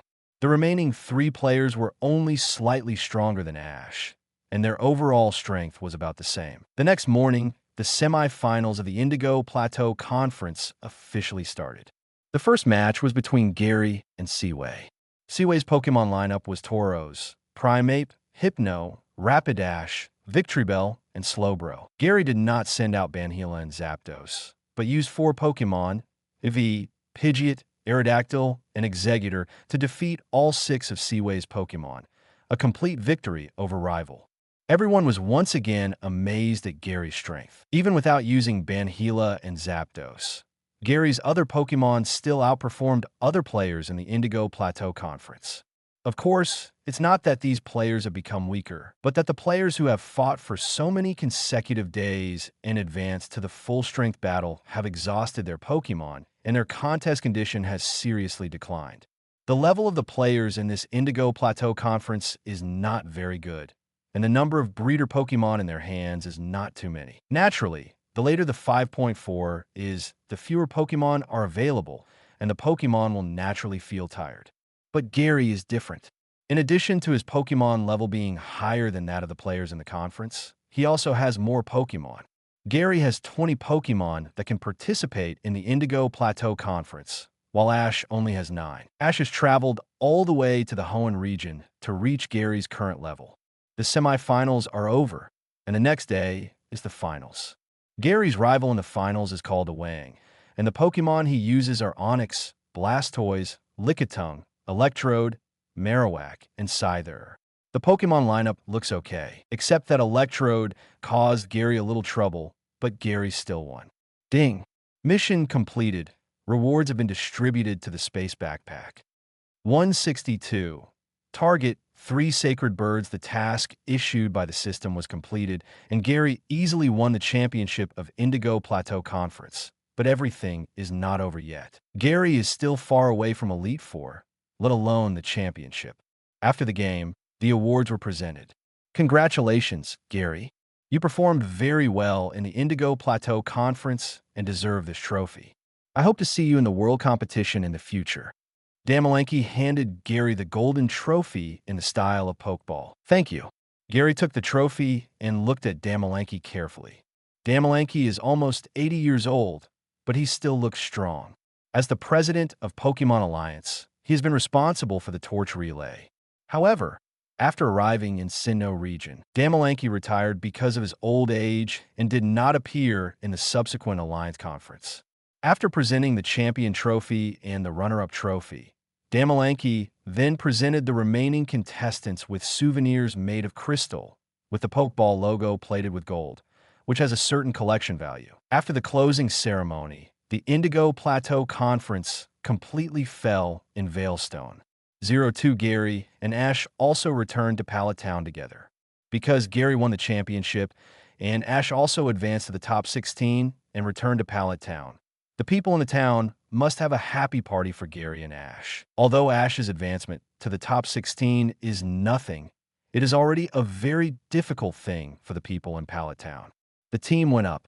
Gary took a barbecue, walked to Sabrina, and asked, "Sabrina, are you going to go home?" Sabrina was taken away from Saffron City. Sabrina has not returned to Saffron City for half a year. Sabrina was very indifferent before, but it does not mean that she does not miss her family. Not for the time being. I often call back. Everything is fine at home. But Gary, what are you going to do next? Nachuan said, I plan to go to Seafoam Islands. Gary said, Seafoam Islands, aren't they islands near Cinnabar Island? What are you going there for? Sabrina asked in confusion. I heard that Articuno will appear there. I want to see if I can meet him. Gary said, You want to capture Articuno? Sabrina said in surprise. Although Gary captured Zapdos, it was completely luck. With Gary's current strength, whether he can beat Articuno is a question. After all, The levels of legendary Pokémon are high and low, such as the Holy Fire guarded by Damalanki. The original owner of that Holy Fire is Moltres, the flame of Moltres in the Orange Islands. The Moltres in the Orange Islands is quite terrifying, with strength comparable to that of a top god, and only Lugia can suppress it. Yes, anyway, there is nothing to do recently, so let's go and capture it. Gary said, okay, then I'll go with you. Sabrina said, okay. With Sabrina following him, Gary felt more at ease. If he really encountered Articuno with champion strength, it would be easier to escape with Sabrina. After the party, Professor Oak called Gary and Ash to the laboratory. Professor Oak, why did you call us here? Ash asked. Tell me first, what are your plans? Kimball Wong asked. I plan to go to Seafoam Islands and Sevii Islands. Gary said, Seafoam Islands and Sevii Islands? Where are those places? Ash asked curiously. That is the island group south of Kanto region. There are 9 large islands and several small islands. The climate is warm and the natural scenery is beautiful. It is a popular tourist destination. Misty explained. Misty, who wants to become a water Pokemon master in the future, has knowledge of the islands in various places because the island areas are rich in water Pokemon, and trainers who specialize in water Pokemon will yearn for these places. So you're going to play? Ash was a little disappointed. He thought Gary was going to hone himself somewhere, but it turned out that he was going to play. He lost interest and didn't even ask what Seafoam Islands were.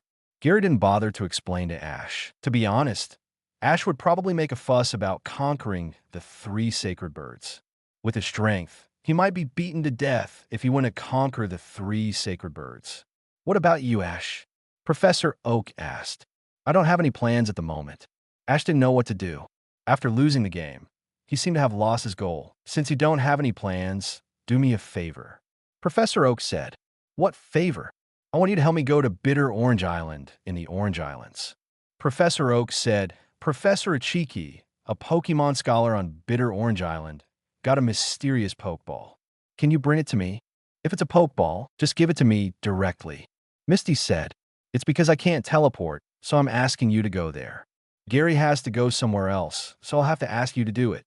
Professor Oak said. Gary knew that the mysterious Pokeball was the GS Ball or the Gold and Silver Ball, which was made of Ho-Oh and Lugia feathers and could be used to capture Celebi. In the anime, the GS Ball was finally handed over to Mr. Orberg, and there was no news after that. In the game, if you put the GS Ball into the Oak Forest, Celebi will be attracted out.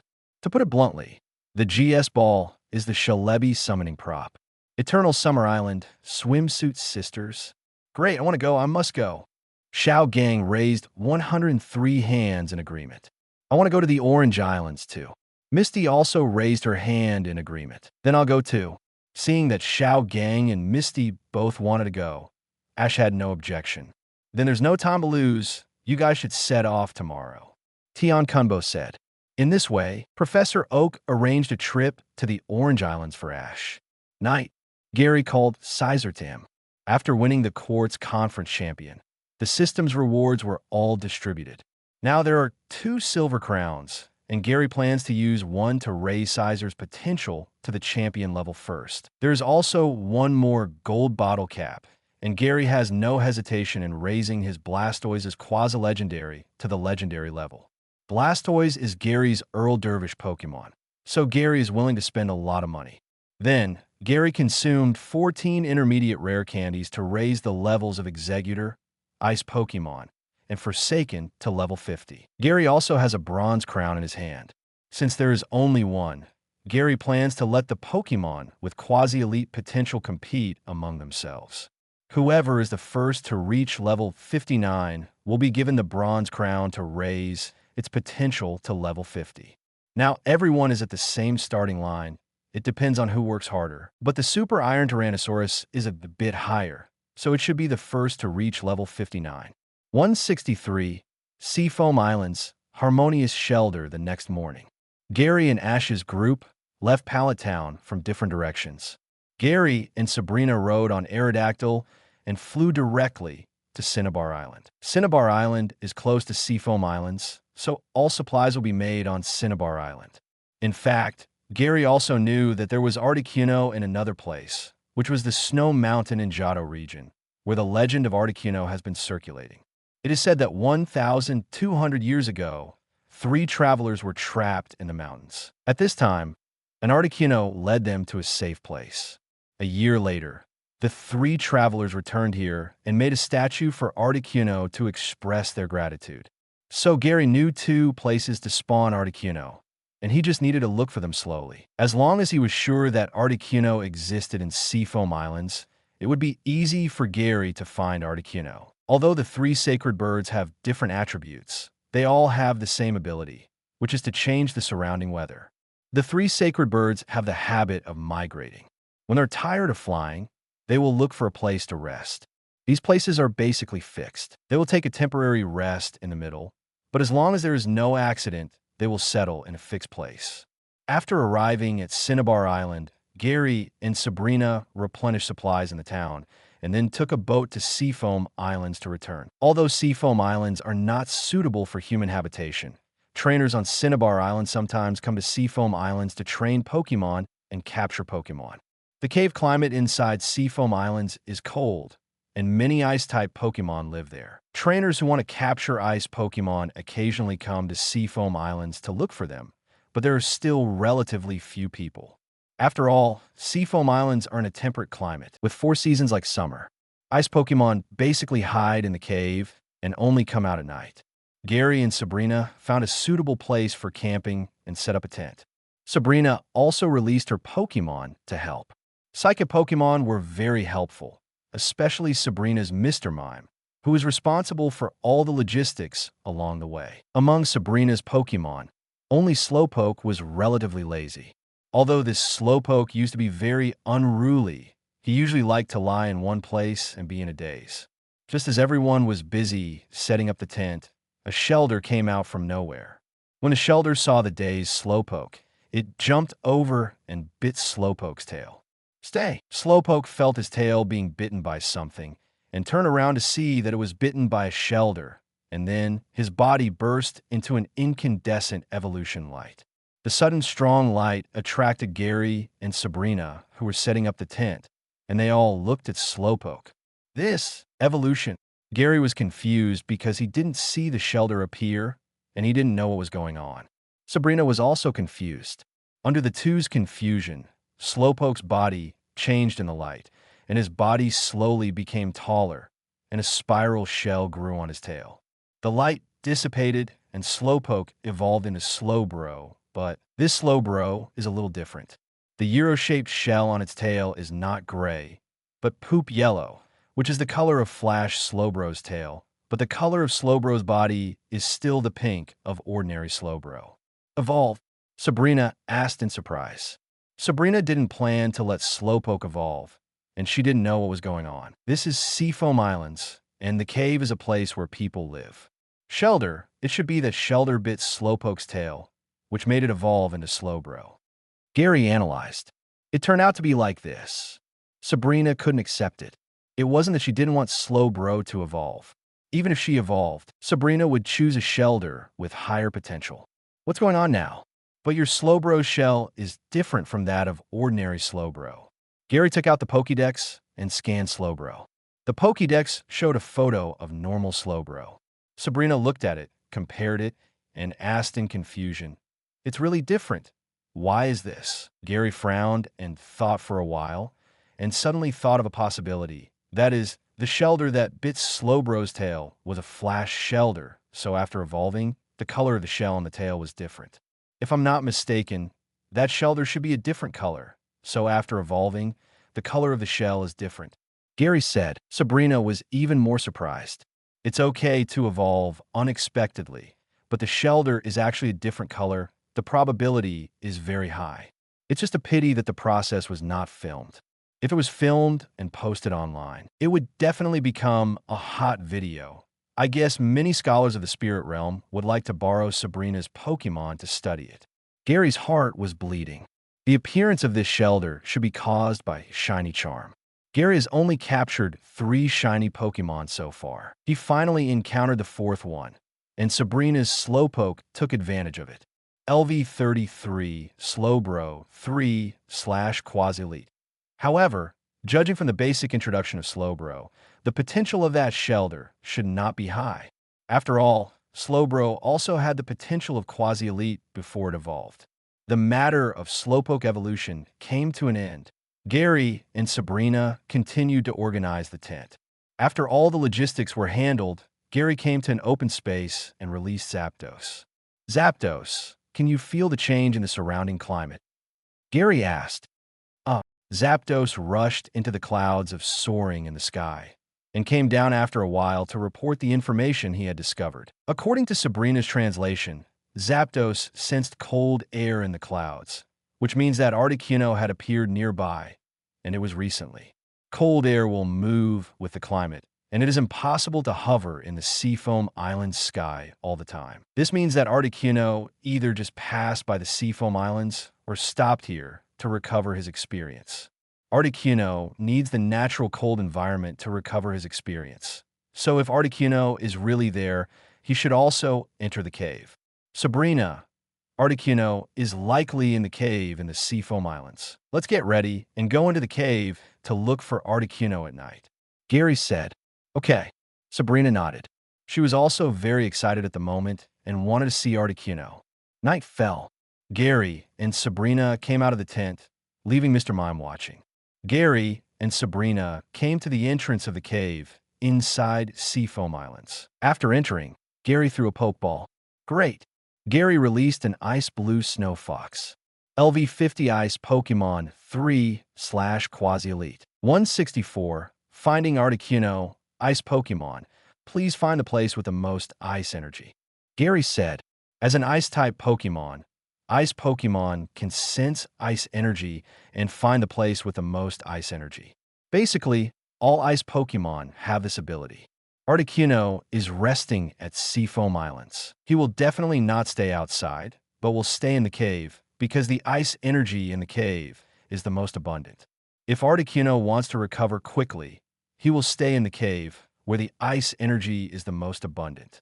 Ice Chi. The ice Pokémon nodded, and the decorate on his head, which was like a cold-proof hat, moved automatically without wind, sensing the ice energy in the surrounding air, and began to lead the way. The journey was smooth all the way.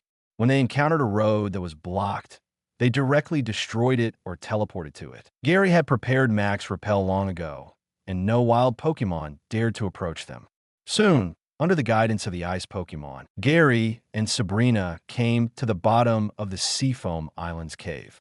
Although it was underground, there was still Cal inside. The ice on the surrounding stone pillars would reflect the light, so the inside was slightly bright.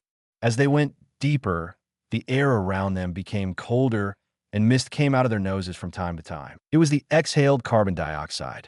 280 Ice Chi. The ice Pokémon suddenly quickened its pace. Gary and Sabrina also chased after it. They walked through a small path and came to a wide place. There was a river in front of them. This was the underground river of Seafoam Islands. On the opposite side of the river was a piece of air. A snow-white Articuno was lying on the open ground to rest. LV55 Articuno/Quasi-Legend. It was really Articuno, and it was a different colored Articuno. Gary was shocked.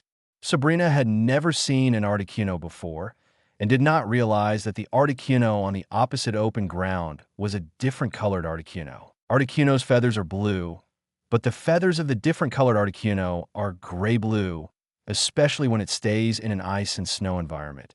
It seems to blend into the environment.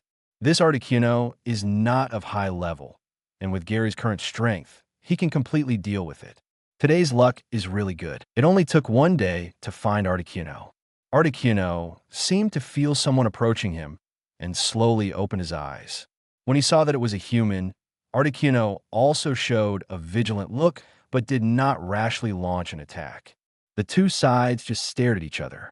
Articuno! Gary was the first to break the calm and said, I want to conquer you and have a fair fight. As long as I win, you will be my Pokémon. If I lose, I will provide you with food to restore energy. Articuno was quite surprised. He didn't expect that the human in front of him actually wanted to have a fair fight with him, and was willing to provide him with food if he lost. Articuno suddenly stood up, spread his plump contest feathers, and flew into the sky. Gary, Articuno agrees to fight you, Sabrina said. Okay. Gary nodded and threw an Ultra Ball. Go ahead, Zapdos. Great. Golden light exploded, and Zapdos appeared. Articuno, QEQ. Zapdos, QEQ. Seeing that the Pokemon released by Gary was Zapdos, Articuno was stunned, and so was Zapdos. Zapdos used Thunderbolt. Gary didn't give the two birds time to reminisce and issued the order directly. Zapdos heard Gary's order and immediately shot a Thunderbolt at Articuno. Articuno also fired an Ice Beam to counterattack without hesitation. The two skills met in the air, and the terrifying thunder tore the Ice Beam apart and hit Articuno. Although Zapdos' potential is not as high as Articuno's, his level is much higher than Articuno's. In addition, Zapdos is now carrying Magnet, which increases the power of his electric skills by 50%. Articuno cannot be right. Articuno immediately sprayed out mist and hit his body. Go in and use Discharge, Gary ordered. Zapdos plunged into the mist, and a current shot out from the mist, dispersing the mist. Articuno was also hit by a current. However, Articuno relied on his high defense and reluctantly sprayed out Ice Beam to counterattack. Zapdos immediately used Light Screen, and a golden light screen blocked the Ice Beam. Thunder. Zapdos used Thunder, and the terrifying thunder instantly came in front of Articuno, smacked down to the ground, and the ice covering the ground was broken. This thunder caused great damage to Articuno. Articuno cried out in pain. It was not rival of Zapdos at all. Gary did not rush to order Zapdos to continue attacking, but asked, Articuno, do you want to continue fighting?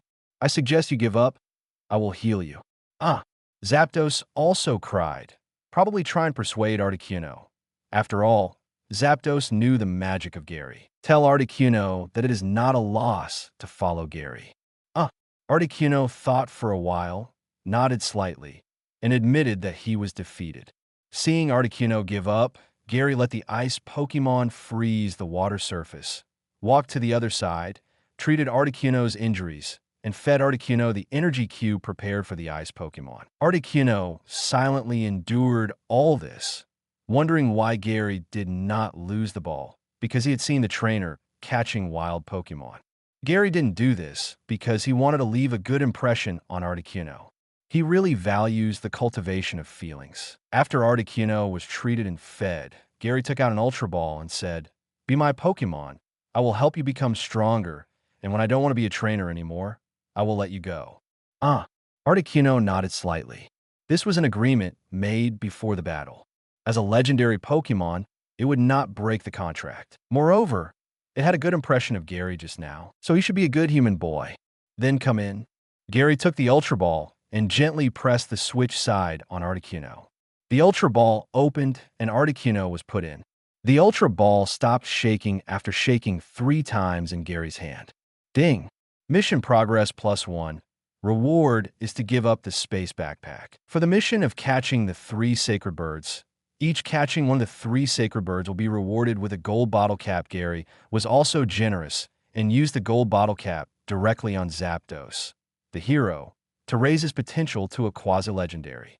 I didn't expect there was really an Articuno here. Sabrina still felt a little unbelievable at this moment. She didn't expect to meet Articuno so smoothly, so she asked, Then the next legendary Pokemon is Moltres? 165. Conquer Articuno. Yes, the next one is Moltres. Zapdos and Articuno have been conquered, so the next one is naturally Moltres. Sevii Islands are so big. Do you know where Moltres is? Sabrina asked. Gary said in Professor Oak's laboratory that he would go to Seafoam Islands and Sevii Islands. Articuno has been found in Seafoam Islands, so Moltres must be in Sevii Islands. However, Sevii Islands are very large, and finding Moltres is better than looking for a needle in a haystack. Of course, it is the volcano in Sevii Islands. Moltres will sleep in the volcano when he is tired of flying, and many people have seen Moltres. We just need to wait for him at a fixed place, Gary said. We are lucky to find Articuno this time. This Articuno is just here to recover his strength and will leave after recovery. So, will we go to Sevii Islands tomorrow? Sabrina asked.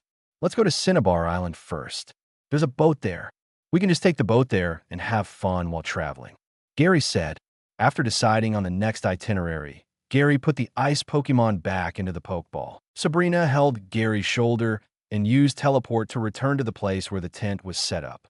Bobby, Mr. Mime, who was guarding the tent, was also startled when he saw Sabrina and Gary suddenly appear. However, seeing that the two were safe and sound, Mr. Mime also ran to rest. Because it was too late, he would not go back to Cinnabar Island for the time being and would go back tomorrow morning. Gary got into his sleeping bag, took out the Ultra Ball containing Articuno, and checked Articuno's attributes. Pokemon, Articuno, Flash, Attribute, Ice Flying Level, 55 Potential, Quasi-Legendary Ability, Snow Hide, on snowy days, sometimes hides itself. Skills, Gust, Mist, Leech Life, Reflect, Ancient Power, Tailwind, Dry Freeze, Roost, Ice Beam, Snow Scene, Blizzard. Intimacy, 100. Maximum value, 255. I didn't expect that this Articuno's ability is still a hidden ability. The Snow Hide ability is pretty good. As long as Rival is not a legendary Pokemon, the Snow Hide ability can still be used. Ordinary Pokemon can't compete with legendary Pokemon for weather changes. This is the strength of the three sacred birds. In the battle between Zapdos and Articuno, if Articuno can use the Snow Scene, the outcome will not be so quickly decided. The next morning, Gary and Sabrina returned to Cinnabar Island, and Gary bought a S ticket to Sevii Islands at the pier. Afternoon, Gary and Sabrina took a cruise to Sevii Islands. Sevii Islands are not far from Cinnabar Island, and it is close to Johto region. You can meet Pokemon unique to Johto region in Sevii Islands, and there are many people from Johto region on the cruise. It takes 7 days for the cruise to reach the first island of Sevii Islands. Gary and Sabrina will spend these 7 days on the cruise. Most of the people on the cruise to Sevii Islands are going to travel or work. Because the weather is hot, Sabrina is wearing cooler clothes. The belly-exposing vest and shorts show Sabrina's figure, which is quite pleasing to the eye. Have you seen enough? Facing Gary's eyes from time to time, Sabrina couldn't help but scold Gary. It's not my fault. Who told you to dress so nicely? Gary said dissatisfiedly. If it wasn't for the fact that she was still growing up, Gary would have planned to take Sabrina down. Gary still understood the importance of the body. Before the body is well grown, try not to do things that make people feel holy afterwards. That will affect the normal development of the body. Gary plans to wait until he is 15 years old before taking Sabrina down. Now, he just needs to cultivate the relationship. Sabrina didn't say not to let Gary see her. She was still very happy that Gary focused on her. At this time, a woman suddenly came to the two of them and asked, "This lovely sister, my name is Hengzi. I am a photographer. Are you interested in being my model?" Gary and Sabrina were both stunned. They didn't expect that someone would come so directly to invite someone to be a model. "Are you really a photographer?" Gary questioned. For photographers, it is definitely a more fashionable profession, but Gary doesn't have a good impression of photographers because photographers are the existence that implements Edison Chen's will. Of course, I am a professional, and I am a professional photographer hired by Pokémon Hollywood. Sangsi introduced herself proudly. Pokémon Hollywood is of course about making movies, and the content of the movies is all about Pokémon. According to the development in the original work, Sabrina finally gave up her gym trainer status and became a film and television celebrity, and her popularity is also quite high. 0. Asking for flowers. It seems that Gary's intervention has not affected Sabrina's stardom. She can be discovered by scouts just by traveling. And the other party is a photographer hired by Pokémon Hollywood, so his status in Pokémon Hollywood is not low. Sabrina, what do you think? Gary asked. Gary is not a male chauvinist. He does not reject Sabrina's desire to live the life she wants, especially since Sabrina herself is not interested in trainers and later became a film and television celebrity. I can take pictures, but I can't be your professional model. I have to travel with Gary. Sabrina said, "So where are you going to travel next?" Hengzi asked, "Why are you asking this?" Gary asked in confusion. Hengzi asked too many questions. "Please don't get me wrong. I just want to take a set of nice photos for this lady. So I need to know where you are going so that I can contact someone to send the clothes over." Hengzi explained, "To the first island of Seviai Islands." Gary said, "Oh, that's a coincidence. I also plan to go there. If possible, I hope this sister can give me 3 days, okay?" Hengzi asked. Sabrina hesitated. She and Gary came to Seviai Islands to conquer molters, which would delay time. "It doesn't matter. Take pictures. I'm not in a hurry." Gary said, "Okay then." Seeing that Gary had no objection, Sabrina also agreed to Hengzi's request. "By the way, I haven't asked your names yet?" Hengzi asked. "My name is Gary." Sabrina. Gary and Sabrina responded. Saniko thought about these two names carefully. They should not be celebrities. However, looking at their attire, it can be seen that they are trainers. "You are trainers, right?" Saniko asked. "Yes." Gary and Sabrina nodded. "When you take photos, you can let your Pokémon come out to take photos together. Photos of trainers with their Pokémon will be very beautiful." Saniko said, "Aren't you taking photos of Sabrina?" Gary asked in confusion. "I think you're also very photogenic, Gary. You could take photos together." Saniko said, 166, "Scout Miss Hengzia, I want to take a photo too." Gary was a little embarrassed. He had never asked a photographer to take a photo for him since he was a child. The only photo taken by a photographer was at the Indigo Plateau Conference. "Okay, Gary, you could take a photo with me." Sabrina agreed immediately. "Okay, let's take a photo together." Since Sabrina asked, Gary had no objection. It must be said that Hengzi has a good eye. He was attracted by Gary's handsome appearance at first sight. 3 days later, the cruise ship arrived at the first island of Seviai Islands.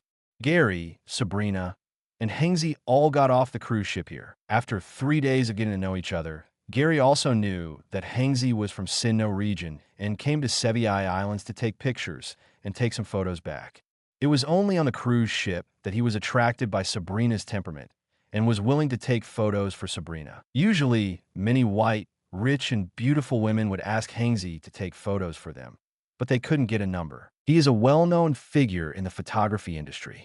In order to confirm Hengzi's identity, Gary also searched Hengzi's information on the internet. He was indeed a photographer hired by Pokémon Hollywood.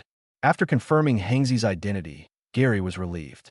The next day, they started taking pictures. "Well, you look really handsome after dressing up." Hengzi looked at Gary, who changed into a new set of clothes, and found that Gary was even more handsome, especially with a cool and handsome temperament, which especially attracted the young Stephanie. "It's okay." Gary admitted that he was handsome, but he didn't care much about his appearance. He usually just cleaned himself up and was not as conceited as Gary in the original book. "Then start taking pictures. Let me see all your Pokémon," Hengzi said. Gary thought about it and released Blastoise and Ice Pokémon. "Only 2 Pokémon?" Hengzi asked in confusion, but Sabrina released 3 Pokémon. "There are 4 Pokémon. The appearance of the other 2 Pokémon is too fierce. It is not suitable for taking such photos." Gary said, "Zapdos and Articuno must not be released. The other 2 Pokémon are Aerodactyl and Banhila. Both Pokémon have fierce expressions, which are not suitable for taking such fashionable photos." "Can I only know what Pokémon it is?" Hengzi asked curiously. "It's Aerodactyl and Banhila." Gary said, "Oh, you actually have such powerful Pokémon." Although she is not a trainer, Hengzi has heard of these 2 Pokémon. She didn't expect that Gary, an 11-year-old child, would have such a powerful Pokémon. Normally, trainers who have Pokémon like Banhila are basically over 14 years old. At least in the animation, those trainers who have quasi-god Pokémon are basically over 14 years old. "It's okay. Miss Hengzi, when can we take pictures?" Gary didn't want to talk more about his Pokémon. After all, Hengzi is not a trainer or a breeder, and there is nothing to talk about with her. Okay, because it was his first time shooting, Gary had no idea how to pose and how to make expressions, but Hengzi scolded him. "Gary, are you stupid? I told you to take a frontal photo and tilt your head 45 degrees. 45 degrees. Didn't you graduate from elementary school?" Standard smile. Standard smile. A standard smile can only show 8 teeth. Smile more freely. Don't smile like a sissy. Stand up straight.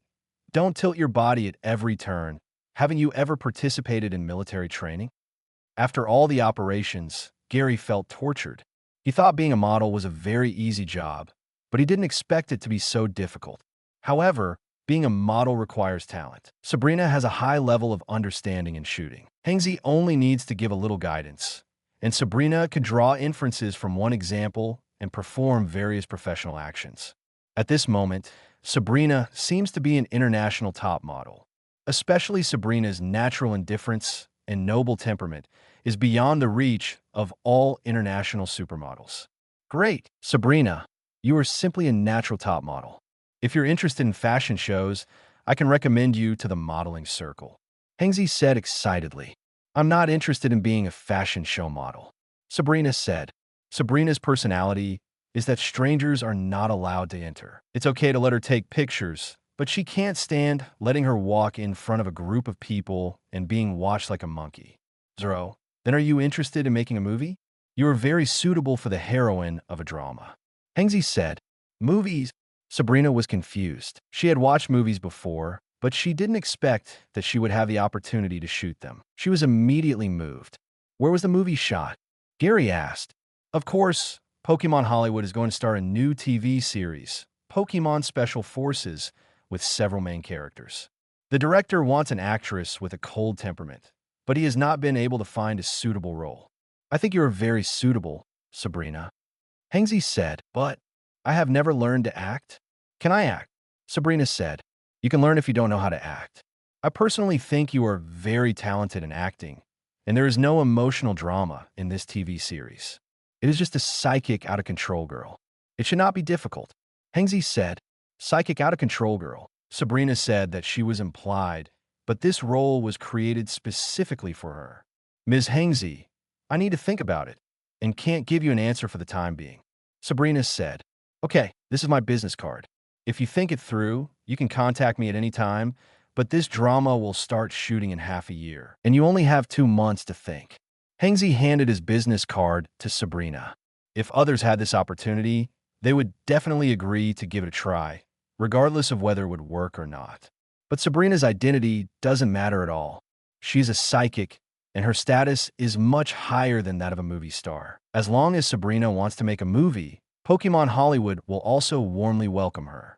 After the filming, Gary and Sabrina were having dinner in the restaurant. Sabrina was still as cold as ever, but Gary had been with Sabrina for a long time and could see that Sabrina was thinking about something. Sabrina, you can tell me anything that confuses you. Gary took the initiative to give Na Ling a chance to speak. Sabrina looked at Gary, was silent for a while, and said, Gary, I couldn't find what I wanted to do before. This time I have the opportunity to make a movie, and I want to try it. Then go and try it. Gary said, but if I have to go to the Unova region to shoot, I can't travel with you. 167. MT Ember, what does it matter? We still have a long life ahead of us. Do you plan to travel with me all the time? Gary said, wouldn't that be a waste of your time? Don't you want to travel with me? Sabrina looked unfriendly. Gary's attitude made her wish she could go to Pokémon Hollywood to film. Of course not. My trip was so smooth, and I am so grateful for your help. But you said you have something you want to do. Of course I can't stop you from going, just for myself. I hope you can become the person you want to be, Sabrina. And if you really become a big celebrity in the future, don't deny me. Gary said. Sabrina felt better after hearing what Gary said, but she was still hesitant about whether to leave. Sabrina, don't hesitate. You have to try something new in life. You don't have to consider me. Are you worried about me traveling alone? Gary said, okay, I'll leave after you conquer Moltres. Sabrina said, this may not work. Gary shook his head and said, I'm not sure whether Moltres will appear in MT Ember.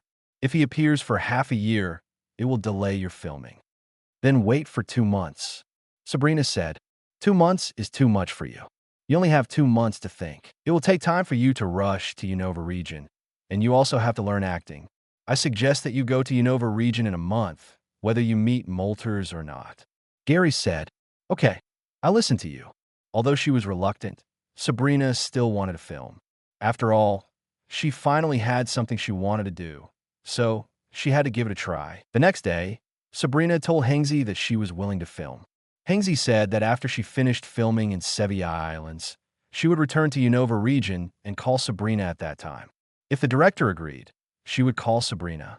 And Hengzi also said that she could not guarantee that she could get the role 100%. Hengzi only gave Sabrina an interview opportunity.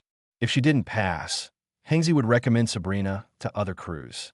After talking for a long time, Hengzi couldn't guarantee it.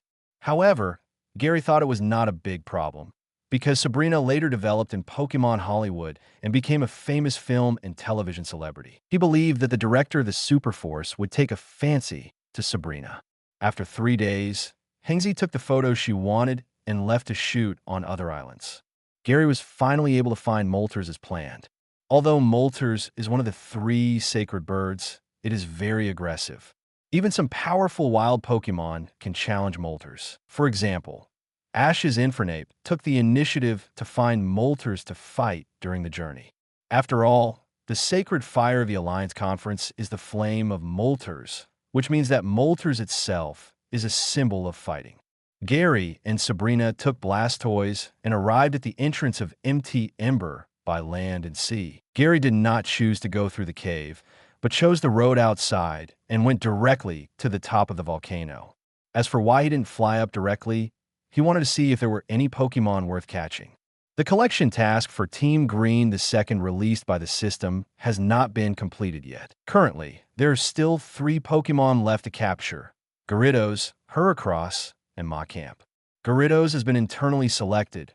Heracross Sevii Islands does not have it, and Machamp naturally does not have it either. But Machop and Machoke are still available. Although Machop and Machoke are not Fire-type Pokémon, they like to stay in places full of rocks because they like to beat rocks to exercise their bodies, and they also use rocks as weights for training. Gary wanted to see if he could meet the Machoke he liked, so Gary teleported Aerodactyl and Banjiro back to Professor Oak's laboratory, leaving 2 empty seats on purpose. Bang!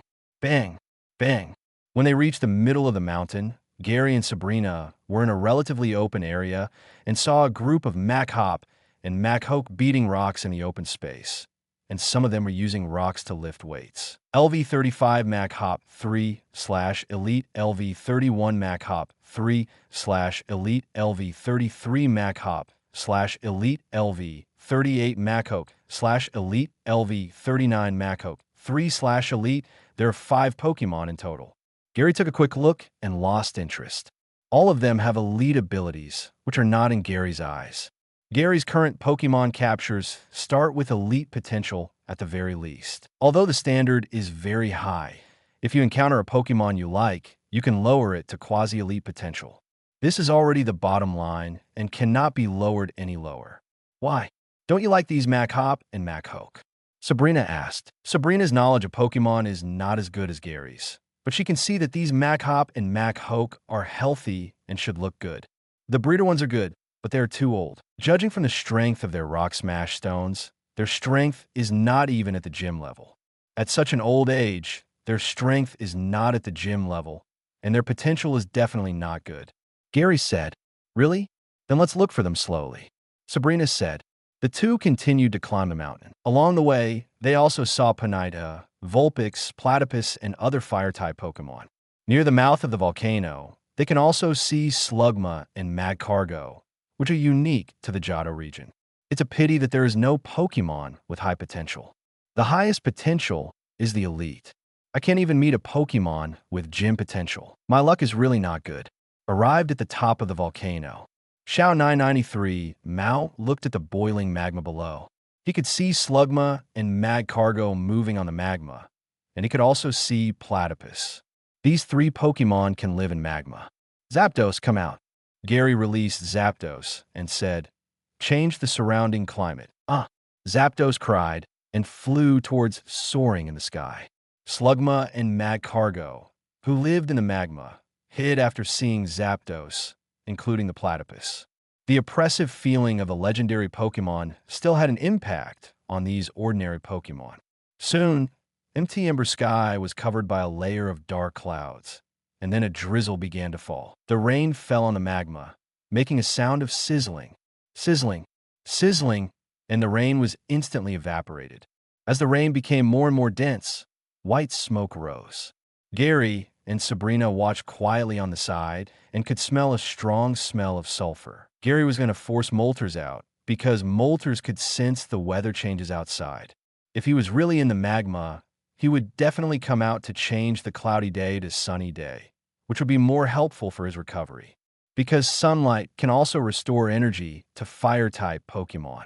After waiting for nearly half an hour, the magma in the mouth of the volcano still did not move. It seems that Molters will not be here in the near future. 168. Skill which Zapdos. You can remove the rainy day, Gary shouted to soaring in the sky. The dark clouds covering empty ember sky dispersed, revealing the sun again, and Gary took back Zapdos. Sabrina, we can go now, Gary said. Go? Molters is not here. Sabrina asked in confusion. It seems that he is not here. Let's come back in a week. Let's go to the second island to have a look. Gary said. It was very lucky to meet Articuno on Seafoam Islands before. It is normal that we did not meet Molters this time. However, it is certain that Molters will definitely come to MT Ember to rest. Just wait slowly. Anyway, there's more than one legendary Pokémon like Molters. Gary knows that there are 4 Molters alone. The number is still considerable. We can wait slowly. Are we going to the second island to play? Sabrina asked. Just treat it as a trip, but I want to visit a crazy skill teacher. Gary said. A crazy skill teacher? Sabrina looked puzzled. The northernmost of the second island of Sevii Islands is called Cape Edge. There lives a crazy teacher who teaches 3 different attributes of grass, fire, and water. I want to visit him to see if I can let Blastoise learn the secret skills. Gary said, this time I came to Sevii Islands not only to catch Molters, but also for the secret skills. These 3 secret skills are Naturally Plant Frenzy, Blast Burn, and Hydro Cannon, which are skills that only the 3 Pokémon can master. In the game, the place where these 3 skills are taught is on the second island of Sevii Islands, and this crazy skill teacher also exists in reality, so Gary naturally wants to visit him. Secret skills. What skills are they? Sabrina asked curiously. You will know if you go there. Let's go. Gary deliberately sold his relationship. The 2 hurriedly left MT Ember and returned to the town. In the afternoon, they took a speedboat to the second island. It was still afternoon when they arrived at the second island, so Gary and Sabrina decided to find the skill maniac first. After asking around, they determined that the skill maniac lived in the Edge Channel. This skill maniac was a prayer master, an old grandmother. This grandmother had a very strange personality. She didn't teach everyone. If you wanted to learn the ultimate skills from this grandmother, it all depended on her mood. If she was in a bad mood, she would not teach you no matter how much money you gave her. Her temperament was rather strange. Gary didn't care about this. Since this grandmother was famous, she must have taught other trainers Pokémon. Song was just the Pokémon that was shut out and whose strength was not up to standard. The ultimate skills can only be learned by the 3 starter Pokémon, and the intimacy between the Pokémon and the trainer is full before they can learn them. It is estimated that the intimacy of those Pokémon entrusted by the trainer is not up to standard, so they are not taught. Sabrina, let's visit that grandmother tomorrow. Yeah, because it was too late, Gary didn't plan to visit now. If he went there now, it would be dark. If he was turned away, he would have to run back late at night. Take a day off. After breakfast the next morning, Gary and Sabrina headed to the north of the second island. In order to go faster, they both rode mountain bikes. Gary also wanted to see if he could meet Mac Hop and Mac Hoke with high potential. After all, there are quite a lot of Mac Hop and Mac Hoke, and they don't necessarily live in the volcano area. As long as it is not a desert or wetland, Mac Hop and Mac Hoke can basically survive anywhere, and there are quite a lot of them. Haven't you seen Mac Hop and Mac Hoke everywhere on the construction site? Even Mach Camp can sometimes be seen on the construction site. Unfortunately, luck was not good. Along the way, let alone Mach Camp, not even a Mac Hop was encountered. We arrived at a house. It's better to say that it was 10 mansions than a baby. The traces of time can be seen on the wall. This mansion should have existed for some years, and this mansion is more of a shrine for people to pray not a place where people live. Gary and Sabrina walked to the door. There was a knotted white rope on the side, connected to a rusty bell above. Gary pulled the rope and the bell made a ding-dong sound. After a while, a woman wearing a temple-style kimono came to open the door. So young. Seeing that the woman who opened the door was so young, Gary thought that this young witch should be responsible for handling the daily work of the mansion. The witch looked at Gary and Sabrina, her face full of doubts, and asked, "You two, are you here to learn the secret skills?" "Yes." "Is the skill grandmother here?" Gary said, "I'm sorry. The master passed away 3 years ago, and now this temple is hosted by me and my 2 senior sisters." The witch said, "What? Died?" Gary was dumbfounded. He didn't expect the skill grandmother to pass away. "Please accept my condolences," Gary said. "Then we can no longer teach the ultimate skills here?" "Of course not. The ultimate skills are now taught by me and my senior sisters," the witch said. Gary looked at the witch's kimono carefully and found that her kimono was all white, and the edges and waist ropes were blue, which was a little different from normal witch clothes. "Is that so? My name is Gary. May I ask what skills you're responsible for teaching, sister?" Gary asked, "My name is Shweezy, and I am responsible for teaching the ultimate skills of water." The witch responded. Gary was stunned. "This name is Tu Solation. The teacher of Hydro Cannon wears a kimono with blue decorate, and her name is Shweezy. Then the witch who teaches the ultimate skills of fire is called Hwazi. Then the witch who teaches the skill of grass love is called Saozi." "Hello, Miss Shweezy. I want to learn the ultimate skills of water." Gary said, "Is that so, the kings? Then follow me." Shweezy led Gary and Sabrina into the mansion and came to a hall. At a glance, you can see flames, water drops, and a leafage-shaped decoration on the platform in front. In front of the platform, there are 2 shrine maidens praying. The kimonos of the 2 shrine maidens have red and green decorations respectively. From the color of the clothes, you can tell what attribute secret skills the 2 women are responsible for teaching. 2 senior sisters, they're guests, Shweezy said. The 2 shrine maidens turned their heads, and when they saw Gary and Sabrina, they stood up and greeted them. "Hello, I am Hwazi, who is responsible for teaching the secret skills of fire." "Hello, I am Muzi, who is responsible for teaching the secret skills of grass." Gary's inference was correct. The names of these 3 girls are really related to the 3 attributes of water, fire, and grass. But the shrine maiden who teaches the secret skills of grass is called Muzi, not Saozi. 169. Learn the secrets of water, Hydro Cannon. "Hello, my name is Gary. This is my traveling companion, Sabrina. I came here hoping that you can teach my Pokémon to learn the ultimate skills." Gary said. The 2 priestesses smiled happily, and Hwazi said, "What ultimate skills do you want to learn?" "I want to learn the ultimate water skills," Gary said. Seeing that Gary wanted to learn the ultimate water skills, the 2 women looked a little disappointed. "Shweezy, congratulations. Then the guests are handed over to you." Hwazi said a word, and then left with Muzi, leaving the hall to Shweezy and Gary. "What's wrong? Why are the 2 so disappointed?"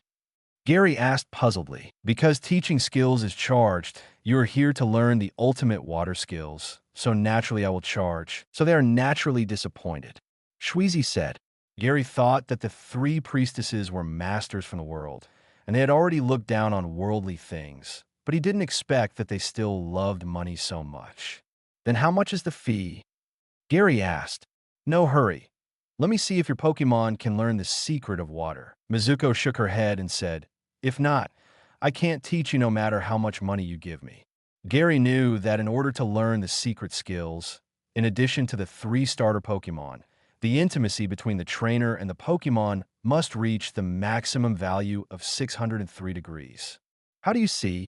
Gary asked. "Release the Pokémon that you want to learn the secret skills, and leave the rest to me." Muzi said, "Okay." Gary nodded and released Blastoise. "Cammy." Blastoise looked around and found that it was not a battlefield, so it should not be a battle, so he stayed beside Gary honestly.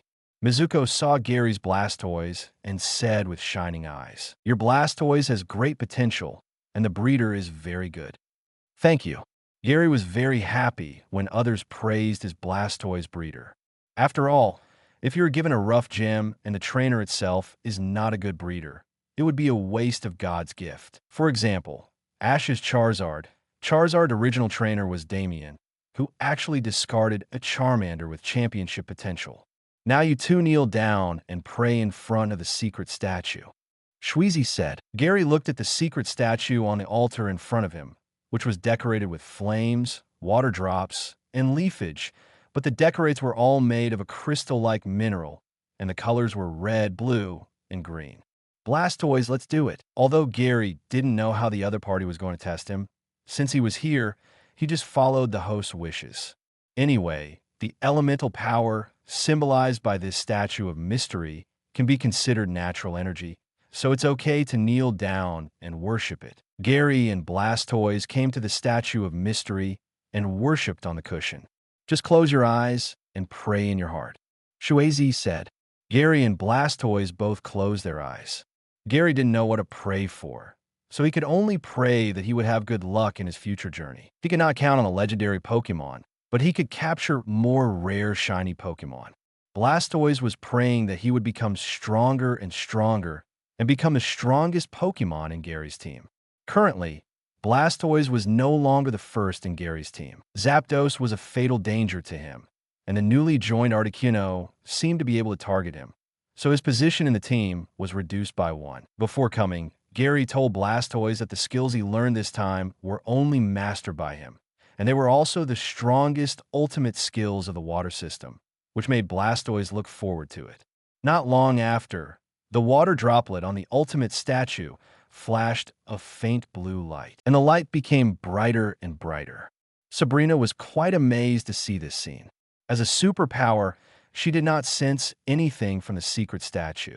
She could only be sure that it was a mysterious energy. When Shweezy saw all this, she smiled with relief and said, "Okay, you can open your eyes." As Gary and Blastoise opened their eyes, the water drop light of the secret statue quickly dissipated. Gary and the water, Arrow Turtle were very confused. They didn't understand why Shweezy asked them to do this. They didn't feel anything. Congratulations, your Blastoise can learn the secret skills of water. Shweezy said. Come. Blastoise was surprised and wanted to learn immediately. Miss Shweezy, when can I learn it? Gary asked. You can start learning tomorrow. The tuition fee is 1 million. Shweezy smiled. Gary was shocked. The tuition fee was really expensive. Even if you learn to destroy the death ray, it won't be so expensive. Can I pay with a credit card?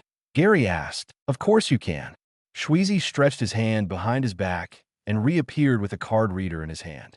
After entering the amount of money, Gary swiped the card directly, and after entering the payment password, 1 million was transferred. Then when do you have time? Shweezy asked. Do I need to stay too? Gary asked. Of course, the ultimate skill requires the trainer and Pokémon to stay together for training. Shweezy said. It's no problem to stay and train. Do you need to live here? Gary said. Of course, accommodation fees need to be charged separately, and your friends living here also need to pay. Shweezy is very shrewd in calculating accounts. That's fine. When Blastoise learns the ultimate skill of water, can we pay together? No problem. Shweezy saw that Gary was a man with plenty of money, so she didn't ask Gary to pay the deposit, believing that he would not default on the debt. The next day, Shweezy began to train Blastoise, and Gary and Sabrina also watched from the side. The teaching of the water secret skill was still worth watching. First, let me introduce what the water secret skill is. This skill is called Hydro Cannon. It is the most powerful skill among the water skills that can be taught.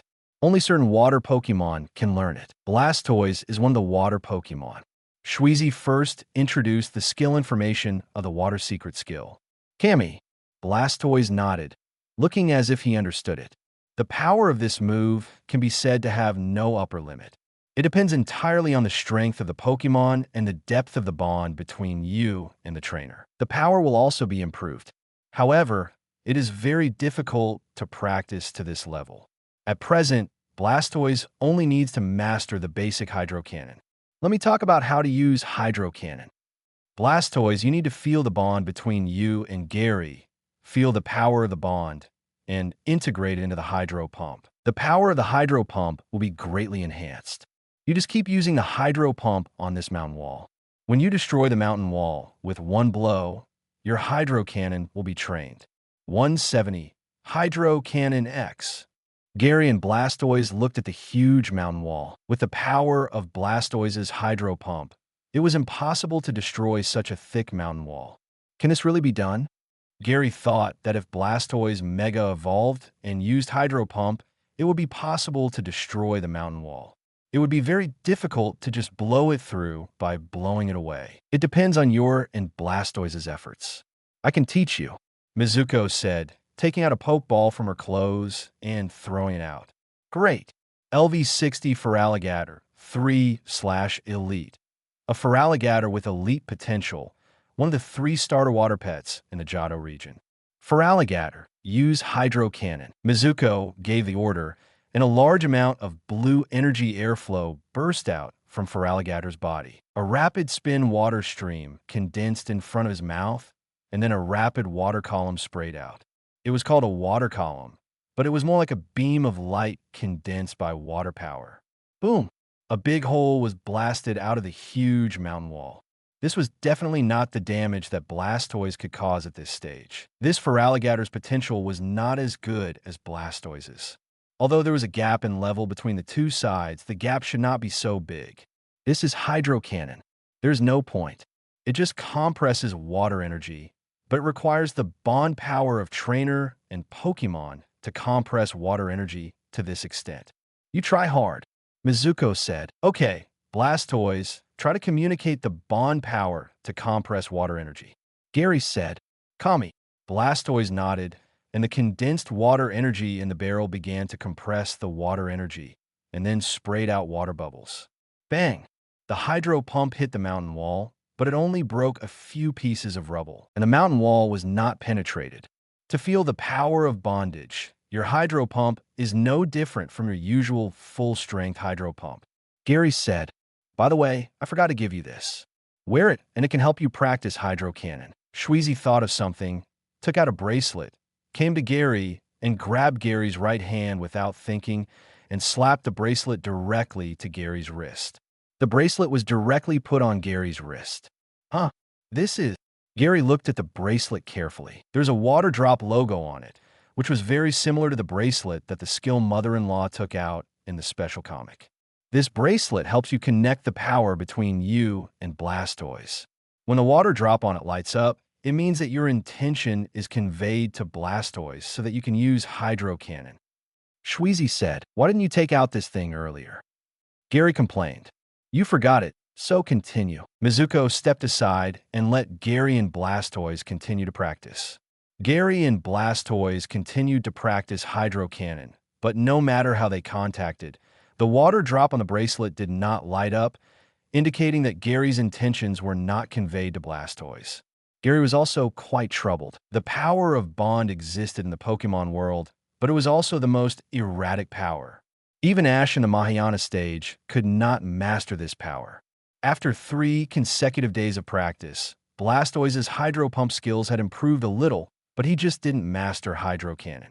He came here just to learn Hydro Cannon. Ultimate skills are difficult to learn. There are not many Pokémon that have ultimate skills.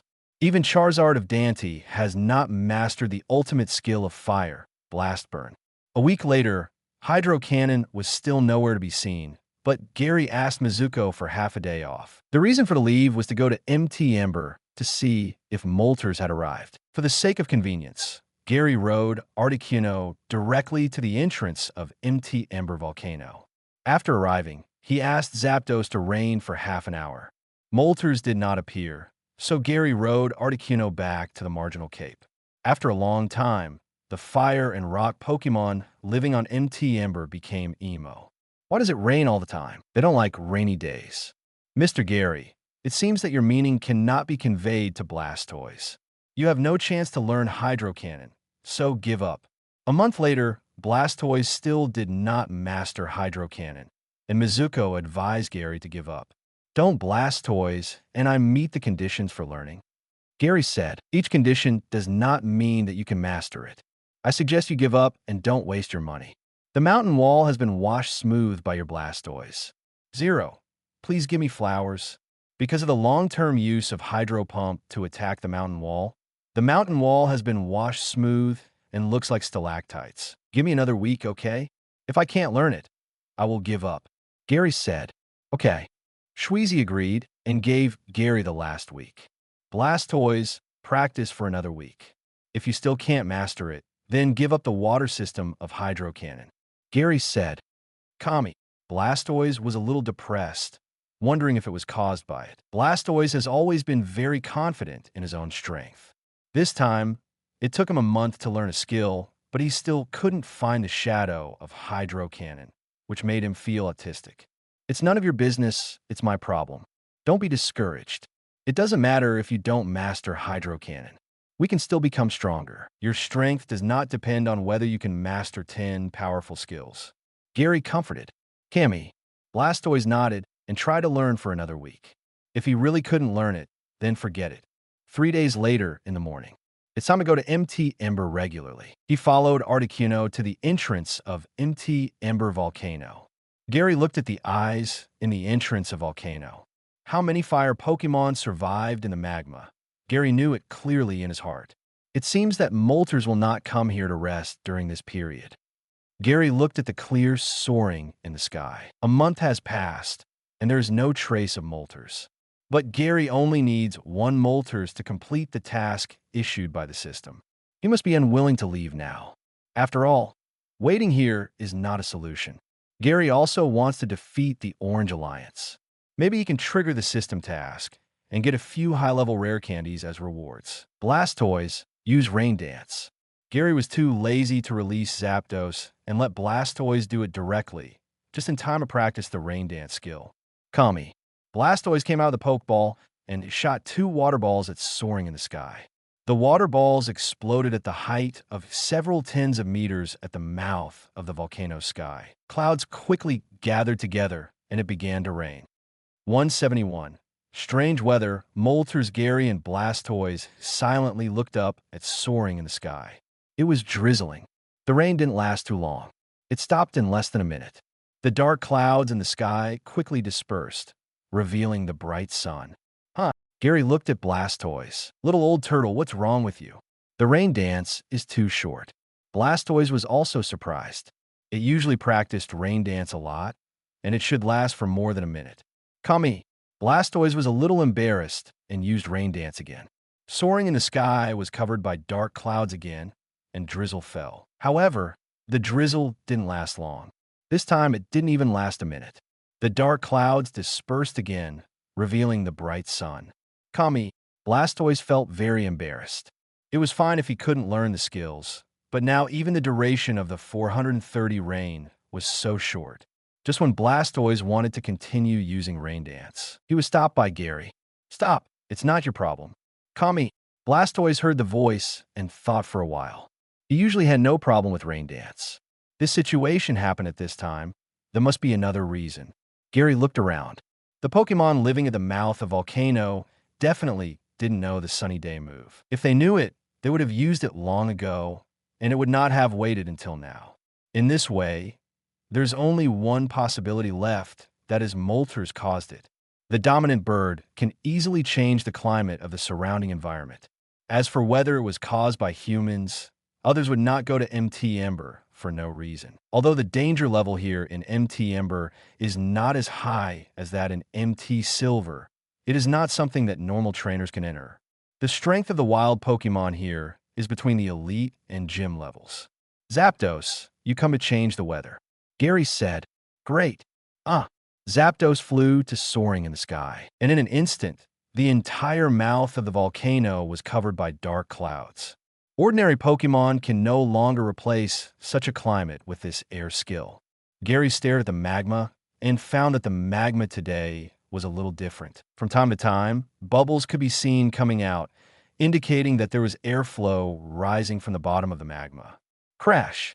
The next second, the originally calm magma stirred up waves, and a gorgeous figure rushed out of the magma. A bird Pokémon with beige feathers and flames on its head, dual wing beat, and tail appeared. LV 50 Moltres / champion. Here. Gary didn't expect Moltres to appear at this time, and judging from Moltres' contest condition at the moment, he should have almost recovered in the magma. Zapdos in the dark clouds also saw Moltres, and quickly flew to Gary's side and cried to Moltres. When he saw Zapdos, Moltres was also confused. He didn't expect Zapdos to be captured by humans, and Zapdos also said that he wanted to have a battle with him. Moltres, let's have a battle. If you win, you will become my Pokémon. If you lose, I will let you go free and give you some benefits, said Gary. As a Fire-type Pokémon, Moltres would definitely not be afraid of a fight, and agreed to Gary's request for a fight. The dark clouds in the sky also dispersed at this moment. Zapdos' body was full of arcs, and all its feathers stood up, entering the battle contest condition. Just when the two sides were on the verge of a fight, a blue body appeared between the two Pokémon. Kami. Blastoise stood up. Seeing Blastoise stand up, Gary was a little surprised and asked, Blastoise, do you want to fight Moltres? Kami. Blastoise nodded. It wanted to have a fight with Moltres. Okay, then I'll leave it to you. Zapdos, you step back, said Gary. Zapdos retreated to Gary's side, leaving Moltres to Blastoise. Moltres was also full of doubts. Why not use Zapdos when you have one? Instead, use an ordinary water Pokémon. Do you really think that fire can have an advantage because it is countered by water? Moltres, you can start, Gary said. Moltres opened his mouth and sprayed out a sea of human flames, trying to devour Blastoise. Hydro Pump, Gary ordered. Blastoise attacked head-on, and the barrel sprayed 2 hydro pumps. The powerful hydro pump was like a blade, splitting the majestic flames in two. The hydro pump emitted white smoke and hit Moltres. Moltres was repelled by the hydro pump, showing an incredible look. This was a battle at the mouth of the volcano, and it was a battle under a sunny sky. It had the best time and place. How could its flamethrower be defeated by a Blastoise? Blastoise's potential is not higher than Moltres, and its level is also higher than Moltres. Although Moltres has the best time and place, the top-grade Mystic Water carried by Blastoise also makes up for this gap. Water Pulse. Bang! Bang! Blastoise's barrel shot out 2 water balls, and the water balls quickly passed through the air. Moltres dodged a water ball, but was hit by the second one. Moltres waved dual wing beat, and Horacio blades rushed towards Blastoise. Blastoise immediately turned around and used his tortoise shell to block all the wind blades, and then fired 2 water pulses to counterattack. Bang! Bang! Seeing the incoming water pulse, Moltres spread his flames, and a hot storm fanned out. The 2 water pulses flew a distance and gradually evaporated into water vapor. Heat wave hit Blastoise. Hydro Pump. Blastoise's barrel sprayed Hydro Pump, which moved forward in the heat wave and hit Moltres. Moltres couldn't stand the continuous water attack and immediately landed on the ground and used Roost to recover his strength. Kami. How could Blastoise give Moltres time to recover? He immediately used Water Pulse to attack. Moltres fanned dual Wing Beat. Wing Beat hit the Wind Blade to counterattack. The water ball collided with the wind blade and was instantly detonated, turning into a 4.3 water splash and spreading shockwaves around. Blastoise continued to attack and immediately hit the Hydro Pump. Moltres knew that the Hydro Pump was powerful, so he took off immediately, but was still chased by the Hydro Pump and smacked down directly. Bang! Moltres fell into the magma. Gary was stunned. Blastoise couldn't enter the magma, and Moltres could recover his strength and injuries in the magma. The next second, the cry resounded through soaring in the sky. Moltres flew out of the magma. Perhaps because of the magma, the feathers on Moltres' body exuded golden Lucas, and combined with the flame feathers, Lucas looked dazzling, worthy of being the most contested Pokémon among Fire-type Pokémon. Very chivalrous. It can be seen that Moltres has his own pride and does not use assist lava to recover. 172. Blastisev's Moltres. Moltres spit up a flame towards Blastoise. This time the flame was not as majestic as before, but gathered into a cluster, making it more penetrating. Kami, Blastoise also used Hydro Pump to counterattack. Zizizizi. The water and fire blended together, producing a large amount of water vapor. This time the skills of both sides were evenly matched and ended in a tie. It is certain that Moltres must have gained a certain improvement from the magma after falling into the lava just now. Gary was also in a headache. Moltres could rely on Roost to recover his physical strength. In addition, Blastoise was not at an advantage due to the favorable weather and location. He had to cause great damage to Moltres and kill him in one shot. A hot storm blew away the water vapor from the mouth of the volcano, and a heat wave instantly enveloped Blastoise. Blastoise, use Rapid Spin. Gary ordered. Blastoise used Rapid Spin and flew towards soaring in the sky. Moltres didn't expect Blastoise to fly. Seeing this, he immediately interrupted the heat wave and sprayed flames from his mouth to block it. However, the flames were deflected by Blastoise in Rapid Spin. At the same time, the water flow around Blastoise turned into water blades, tearing the flames apart and hitting Moltres. Bang! Moltres couldn't bear the impact and fell to the ground. Blastoise also kept releasing water to suppress the flames coming out of Moltres. That's it. Suppress Moltres and kill him. Gary shouted. Bang! The two Pokémon fell to the ground together. Sand and rocks flew everywhere, and dust flew up. With a bang, a figure flew out of the dust. It was Blastoise. The dust over there was also blown away by the movement, revealing Moltres' body. Moltres was covered with scars. Just now, Moltres used his wings to slap Blastoise away. Blastoise landed safely, gasping for breath. The series of attacks just now had wasted a lot of Blastoise's energy. Moltres felt that his body was seriously injured and immediately used Roost to recover his energy. Blastoise, use Hydro Pump. Gary shouted. Kami, Blastoise's barrel condensed a lot of water energy together, and two hydro pumps like beams of light were ejected. Seeing Blastoise use such an amazing skill, Flame used all the fire energy in his body to spray red flames to block it. Wherever he passed, even the ground showed signs of melting. Bang! The two skills collided and stalemated for a few seconds. Hydro Pump dispersed the flames and hit Moltres directly, knocking Moltres back more than 10 meters, smashing several rocks in succession, until Tackle stopped on a large earth slope. This is Hydro Cannon. Gary looked at the defeated Moltres in the distance in astonishment. The Hydro Pump just now was definitely not an ordinary Hydro Pump, but a Hydro Cannon. Gary immediately looked at his wrist, only to see the bracelet on his wrist and the water droplets on it lit up blue. Blastoise, have you mastered the Hydro Cannon? Ash asked. Kami, Blastoise was startled, and it realized belatedly that there was something wrong with its Hydro Pump just now. Gary immediately used the Eye of Insight to check Blastoise's attributes. Pokémon, Blastoise 3, Attribute, Water, Level, LV58, Potential, Legend, Ability, Torrent. When the physical strength decreases, the power of water type moves will increase.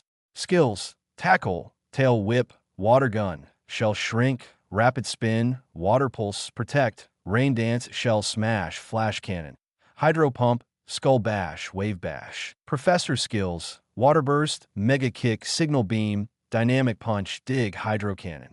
Intimacy, 255. Maximum value, 255. Carrying Props.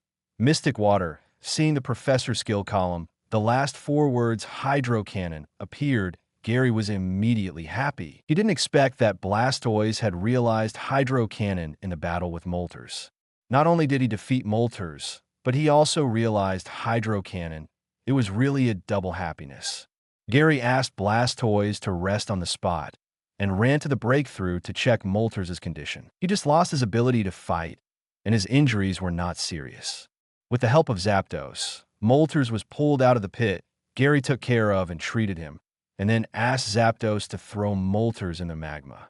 Magma is equivalent to healing fluid for Moltres. Throwing it in can repair Moltres' injuries. A few minutes later, Moltres rushed out of the flames again. Moltres landed in front of Gary, his eyes full of confusion. He thought he had been subdued by Gary, but when he woke up, he found himself in the magma. Moltres wondered what was going on, why Gary didn't subdue him. How is it? How is your recovery? Gary asked. Moltres nodded slightly, barely recovering a little. According to the agreement, I won. Be my Pokémon. I will help you become stronger. Gary said. Moltres looked at Zapdos, and seeing Zapdos so submissive to the human boy in front of him, he was also very curious about what kind of magic Gary had that could make Zapdos surrender. You know, among the 3 sacred birds, Zapdos' skin is the most irritable and the most difficult to subdue. Moltres nodded and agreed to be subdued by Gary. Gary was also very generous, taking out 793 Soothe Bell and letting Moltres put it in the carrying space. Moltres didn't know the effect of Soothe Bell, but he still threw it into his carrying space. Gary put his hand on Moltres and taught him the 3 skills of Hurricane, Solar Technique, and Fire Blast. Moltres, QEQ. Moltres was shocked. He looked at Gary in disbelief and found that Gary looked at him with a smile. He awakened 3 new skills inexplicably. I said I would help you become stronger. Do you believe it now? Gary said. Moltres nodded and finally understood why Zapdos was willing to follow Gary. Even legendary Pokémon could not awaken new skills casually. Little did he know that Zapdos enjoyed much better treatment than Moltres. Not only did he master new skills, but his level was also directly raised to level 60. Then come in. Gary took out an Ultra Ball, pointed the switch side towards Moltres, and gently touched Moltres. Great! The Ultra Ball opened, and Moltres was put into the Pokeball. The Pokeball shook slightly 3 times and then stopped shaking. Ding! Mission completed. Rewards have been sent to the space backpack. The mission of taming the 3 sacred birds was finally completed, and the rewards were very generous, especially the Crown of God, and even the legendary potential could be further improved. 173. Conquer the 3 sacred birds and farewell. Let's take a look at Moltres' attribute first. Gary doesn't plan to use the Crown of God for the time being. Blastoise's legendary potential is enough for him. And up to now, Blastoise hasn't even reached the elite level. Who knows when he can grow to the legendary level? If Blastoise's potential is raised to the God level, although the growth rate will be faster in the early stage, the improvement rate will be slower in the later stage. Take those legendary Pokémon, for example. Even the 3 sacred birds in the Orange Islands are estimated to be only level 100. It's better to keep the Crown of God for now and make plans later. Pokémon. Moltres' attribute. Fire, flying level. 50 potential. Champion ability. Flame body. Sometimes it will turn the rival that touches it into a burning contest condition. Skills. Gust, Leer, Ember, Safeguard, Wing Attack, Agility, Flamethrower, Burn, Air Slash, Roost, Heat Wave, Sunny Day. Teaching skills. Hurricane, Fire Blast, Sunlight. Intimacy, 150. Maximum value, 255. Carrying props. Soothe Bell Intimacy is only 150. Before teaching Moltres 3 skills, Moltres was given the Soothe Bell, which means that Moltres' intimacy with Gary's Earl Dervish is only 90. This value is definitely not high, and the Pokémon may even be disobedient. Next, we can go to the Orange Islands to challenge the Southern Cross. Gary said, Southern Cross is the gym of Orange Alliance, and there are only 4 gyms, namely Sissy, Danny, Dayton, and Satopolis. The strength of these 4 gym trainers is not weak. Except for Sissy, the Western Star, who uses water Pokémon. The Pokémon used by the other 3 Southern Crosses are not fixed in attributes. Moreover, the challenge method of the Southern Cross gym is also very interesting. The challenge method of the Western Star and the Eastern Star is not a battle, but a competition mode. You can only get the badge by relying on the Pokémon to win the competition. Only the Southern Star and the Northern Star challenge method relies on battle, but the battle method is also somewhat different. The challenge method of the Southern Star is a 3-on-3 round-based game. That is, the Pokémon used by both sides in a battle cannot be used in the next game regardless of the victory or defeat. The home game is decided by 2 wins. Moreover, The Pokémon used by both sides in each battle must be Pokémon of the same attribute. If the challenger uses a Fire-type Pokémon, Dayton will also send out a Fire-type Pokémon to fight. This competition system is quite fair. The North Star is a 2-on-2 doubles match, and it is the only gym in the Kanto region with doubles rules. Articuno, let's go back. Gary rode Articuno back to the second island. Gary, did you meet Moltres? After returning, Sabrina asked about Moltres. Originally, Sabrina followed along, but because she had never met Moltres before, Sabrina did not continue to follow. After that, she asked casually every time Gary came back. Well, he has been captured. Gary said, Really? Sabrina just asked casually and never thought that Gary could really capture Moltres. Of course it's true. When have I ever lied to you? Gary showed the 3 Ultra Balls on his waist. Sabrina saw that there were 3 Ultra Balls and immediately believed that Gary had really captured Moltres. Gary only used Ultra Balls when he captured legendary Pokémon. We can leave tomorrow. Gary said, Are you not going to stay and learn the ultimate skills? Sabrina asked. The Pokémon I sent out to fight Moltres this time was Blastoise. He learned Hydro Cannon during the battle and doesn't need to stay to learn anymore. Gary responded. Sabrina was stunned. She didn't expect Gary to be so lucky. Not only did he meet Moltres, but Blastoise also learned Hydro Cannon. I'll go tell Sister Mizuko. After that, Gary went to find Mizuko. Mizuko stayed in the mansion drinking tea and saw Gary coming here, sigh. Alas, it seems you were planning to leave. Yes. Gary did not deny that he was leaving and said, Sister Shweezy, my Blastoise has mastered the Hydro Cannon. Can you help me check it out? What? Mastered it? Shweezy looked puzzled.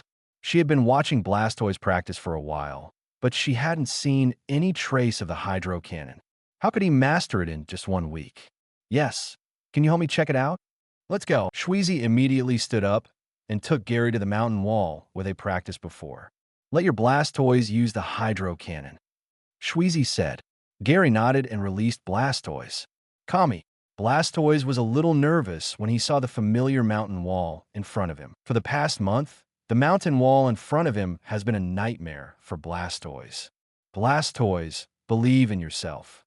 Gary said. Kami. Blastoise nodded, mobilized the water energy to compress it into the barrel, and then ejected 2 huge hydro pumps. Bang! The mountain wall that was hit instantly shattered into cracks. As the mountain wall shattered, Blastoise's inner demons seemed to be broken. The power of the Hydro Cannon increased again, and a hole was directly punched through the mountain wall. Oh, really mastered it. Shweezy was also surprised. She didn't understand what Gary and Blastoise had experienced this week, and how they suddenly mastered the Hydro Cannon. Sister Shweezy, Blastoise has done it, right? Gary said. Shweezy immediately looked at Gary and found that the water droplets on Gary's bracelet were shining, and said, Congratulations, you have mastered the secret of water. Can I take this bracelet off? Gary said, Of course you can. Shweezy walked up to Gary and took the bracelet from Gary's wrist like a trick. Then, King, Gary settled the accommodation and food expenses for the recent period with Shweezy, and after lunch, he left with Sabrina. Although Gary is not short of money, the cost of living here with Shweezy is quite high. Although Gary does not mind spending money, he does not want to be a sucker. Leaving the house where the witch lived, Gary and Sabrina returned to the town and walked into town in the afternoon. Because Sabrina was leaving soon, Gary took time out to accompany Sabrina. The next morning, the two came to harbor. Gary, you are traveling alone, so you must be careful. Sabrina said, Don't worry, but don't forget me after you become a big celebrity. Gary said teasingly. Sabrina grinned slightly, came to Gary, and pecked Gary's lips lightly when he wasn't paying attention. Gary was stunned, and his brain stopped thinking. 174. Orange Alliance, Sabrina is such a jerk. She just took away my first kiss as a handsome young man. Gary looked at the cruise ship moving away and suppressed his inner throbbing. Although he got Sabrina's kiss goodbye, it also came a price. Before leaving, Sabrina sternly warned Gary not to mess around with other girls. If she knew, she would definitely settle accounts with Gary. Let's go to the Orange Islands next. The Orange Islands and Sevii Islands are both in the south of Kanto region, not very far away. Gary took a speedboat to Mekon Island in the Orange Islands. In half a day, Gary arrived at the Thousand Islands. Mekon Island is mostly covered by forests, and the edge of the island is the town, and Natsukin Gym is far away from the town. Ask Nurse Joy at the Pokémon Center for directions, and you will know the location of Natsukin Gym. Gary rode his mountain bike there. The architectural style of Natsukin Gym is similar to that of a swimming pool, and it looks quite large. Arrived in front of the gym. Ding. Task released. Get Natsukin Gym badge / reward. Intermediate rare Candy X10. Random water permanent skill learner X1. Random top quality in battle effect item X1. Listening to the tasks released by the system, Gary was confused.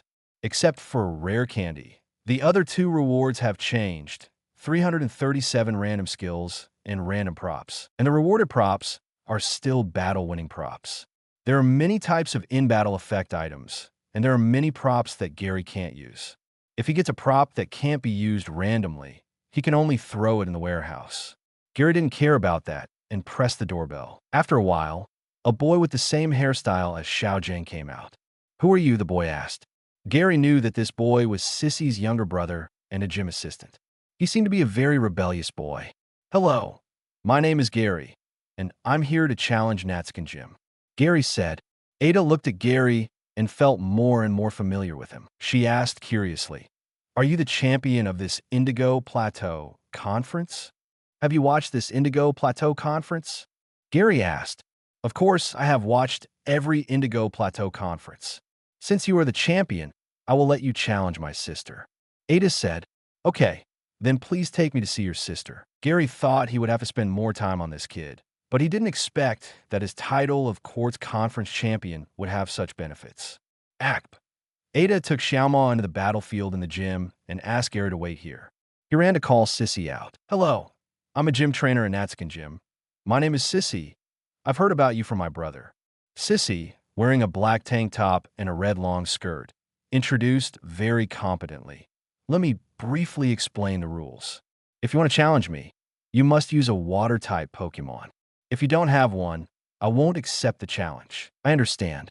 Gary naturally knew the rules of Natsukin Gym. Anyway, the gym trainers of Orange Alliance are still very responsible, but there are a lot of rules. If there is no trainer with water-type Pokémon, it is impossible to challenge Orange Alliance. Then let's have a 2-on-2 battle, and the winner is the one who defeats both Pokémon on one side. Sissy said, Battle? Isn't it a competitive game?" Gary asked in confusion. When Ash challenged Sissy, there was a water gun shooting competition and a surf racing competition. So how come it became a Pokémon battle when he challenged himself? "Not every trainer is qualified to fight me. I heard from my brother that you were the Quartz Conference champion this year, so I want to test your strength." Sissy said, "If you want to change it to a competitive game, that's fine. Are you willing? Then let's fight." Gary has no interest in competitive games because he only has one Blastoise, a water-type Pokémon. Of course, there are Kabutops and Omastar in Professor Oak's laboratory, but Gary has never bred them.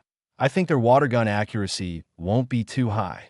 Blastoise has no problem participating in SIR competitions, but when it comes to water gun shooting, the accuracy is fine, but the water gun can't be controlled to such a fine level. "Ada, open the field," Sissy said.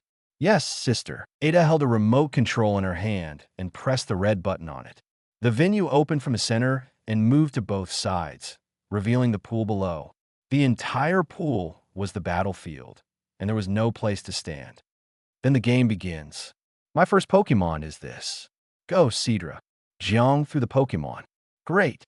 Puff. A blue figure entered the water, and half of its body was exposed on the water surface. LV45 Seadra 3/Gym. Sissy's first Pokémon is Seadra, which is level 45. It is a good Pokémon at the gym level. If it can evolve into Kingdra, it will be even more powerful. Blastoise, leave it to you. Gary was also helpless. He only had a water Pokémon, and he couldn't use other Pokémon. He could only say that May was asking for trouble. The battle begins. Ada announced. "Seadra, use water gun." Sissy ordered. Seadra immediately sprayed water gun to attack Blastoise, but the water gun landed on Blastoise and did not cause any damage. The level gap is too big. Blastoise, Hydro Pump. Gary ordered. Blastoise's barrel sprayed Hydro Pump, and 2 Hydro Pump beams shot out, instantly hitting Seadra, knocking it out of the pool and falling to the ground. Seadra loses her ability to fight. Blastoise wins. Ada said. Sissy couldn't believe that her Seadra was killed instantly by Blastoise, and the water skill was used. Water Pokemon has high resistance to water skills. But the fact is that Seadra was killed instantly by Blastoise's Hydro Pump, and the gap between the two sides is not a little bit. Ada was also very shocked. He had never defeated his sister's Pokemon, and he didn't expect his sister's Pokemon to be so powerless in front of Gary's Blastoise. Sissy took back Seadra and sent out the next 10 song Pokemon. Great!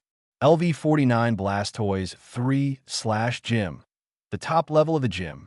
Sissy sent out her trump card Pokemon, but it was just gym potential.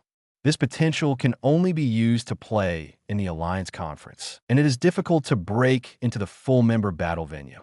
However, gym potential Pokemon are enough to test those challengers. Blastoise used Skull Bash. Sissy saw that Gary was quite powerful and gave the order first. Kami.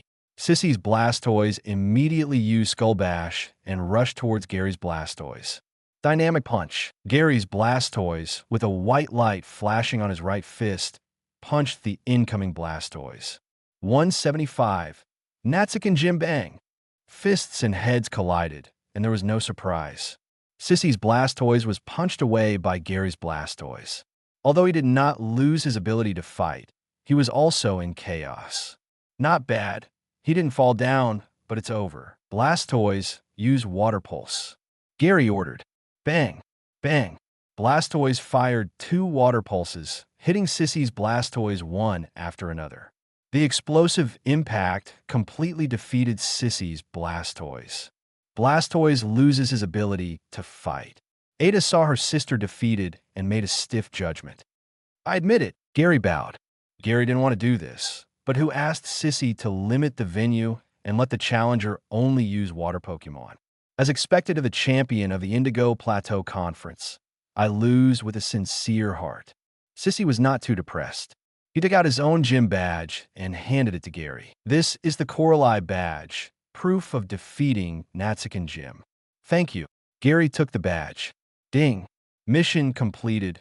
Rewards have been distributed to the backpack space. After getting the badge, Gary left Natsukin Gym without stopping. Let's see what the random items are. Gary thought and checked the space backpack. Waterfall Permanent Skill Learning Device. Top quality Eviolite. If carried by a Pokemon that can evolve, its physical defense and special defense will be increased by 75%. X1, oh my god, Eviolite. Gary was stunned. This Eviolite is a good thing, as long as the Pokemon carrying Eviolite has not evolved to the final stage. Both defense will be increased by 50%. Although only a few Pokemon are suitable for carrying Eviolite, it is also very good. The key is that Gary has an EV that cannot evolve. That EV has high species strength. If it carries Eviolite, it will be too strong.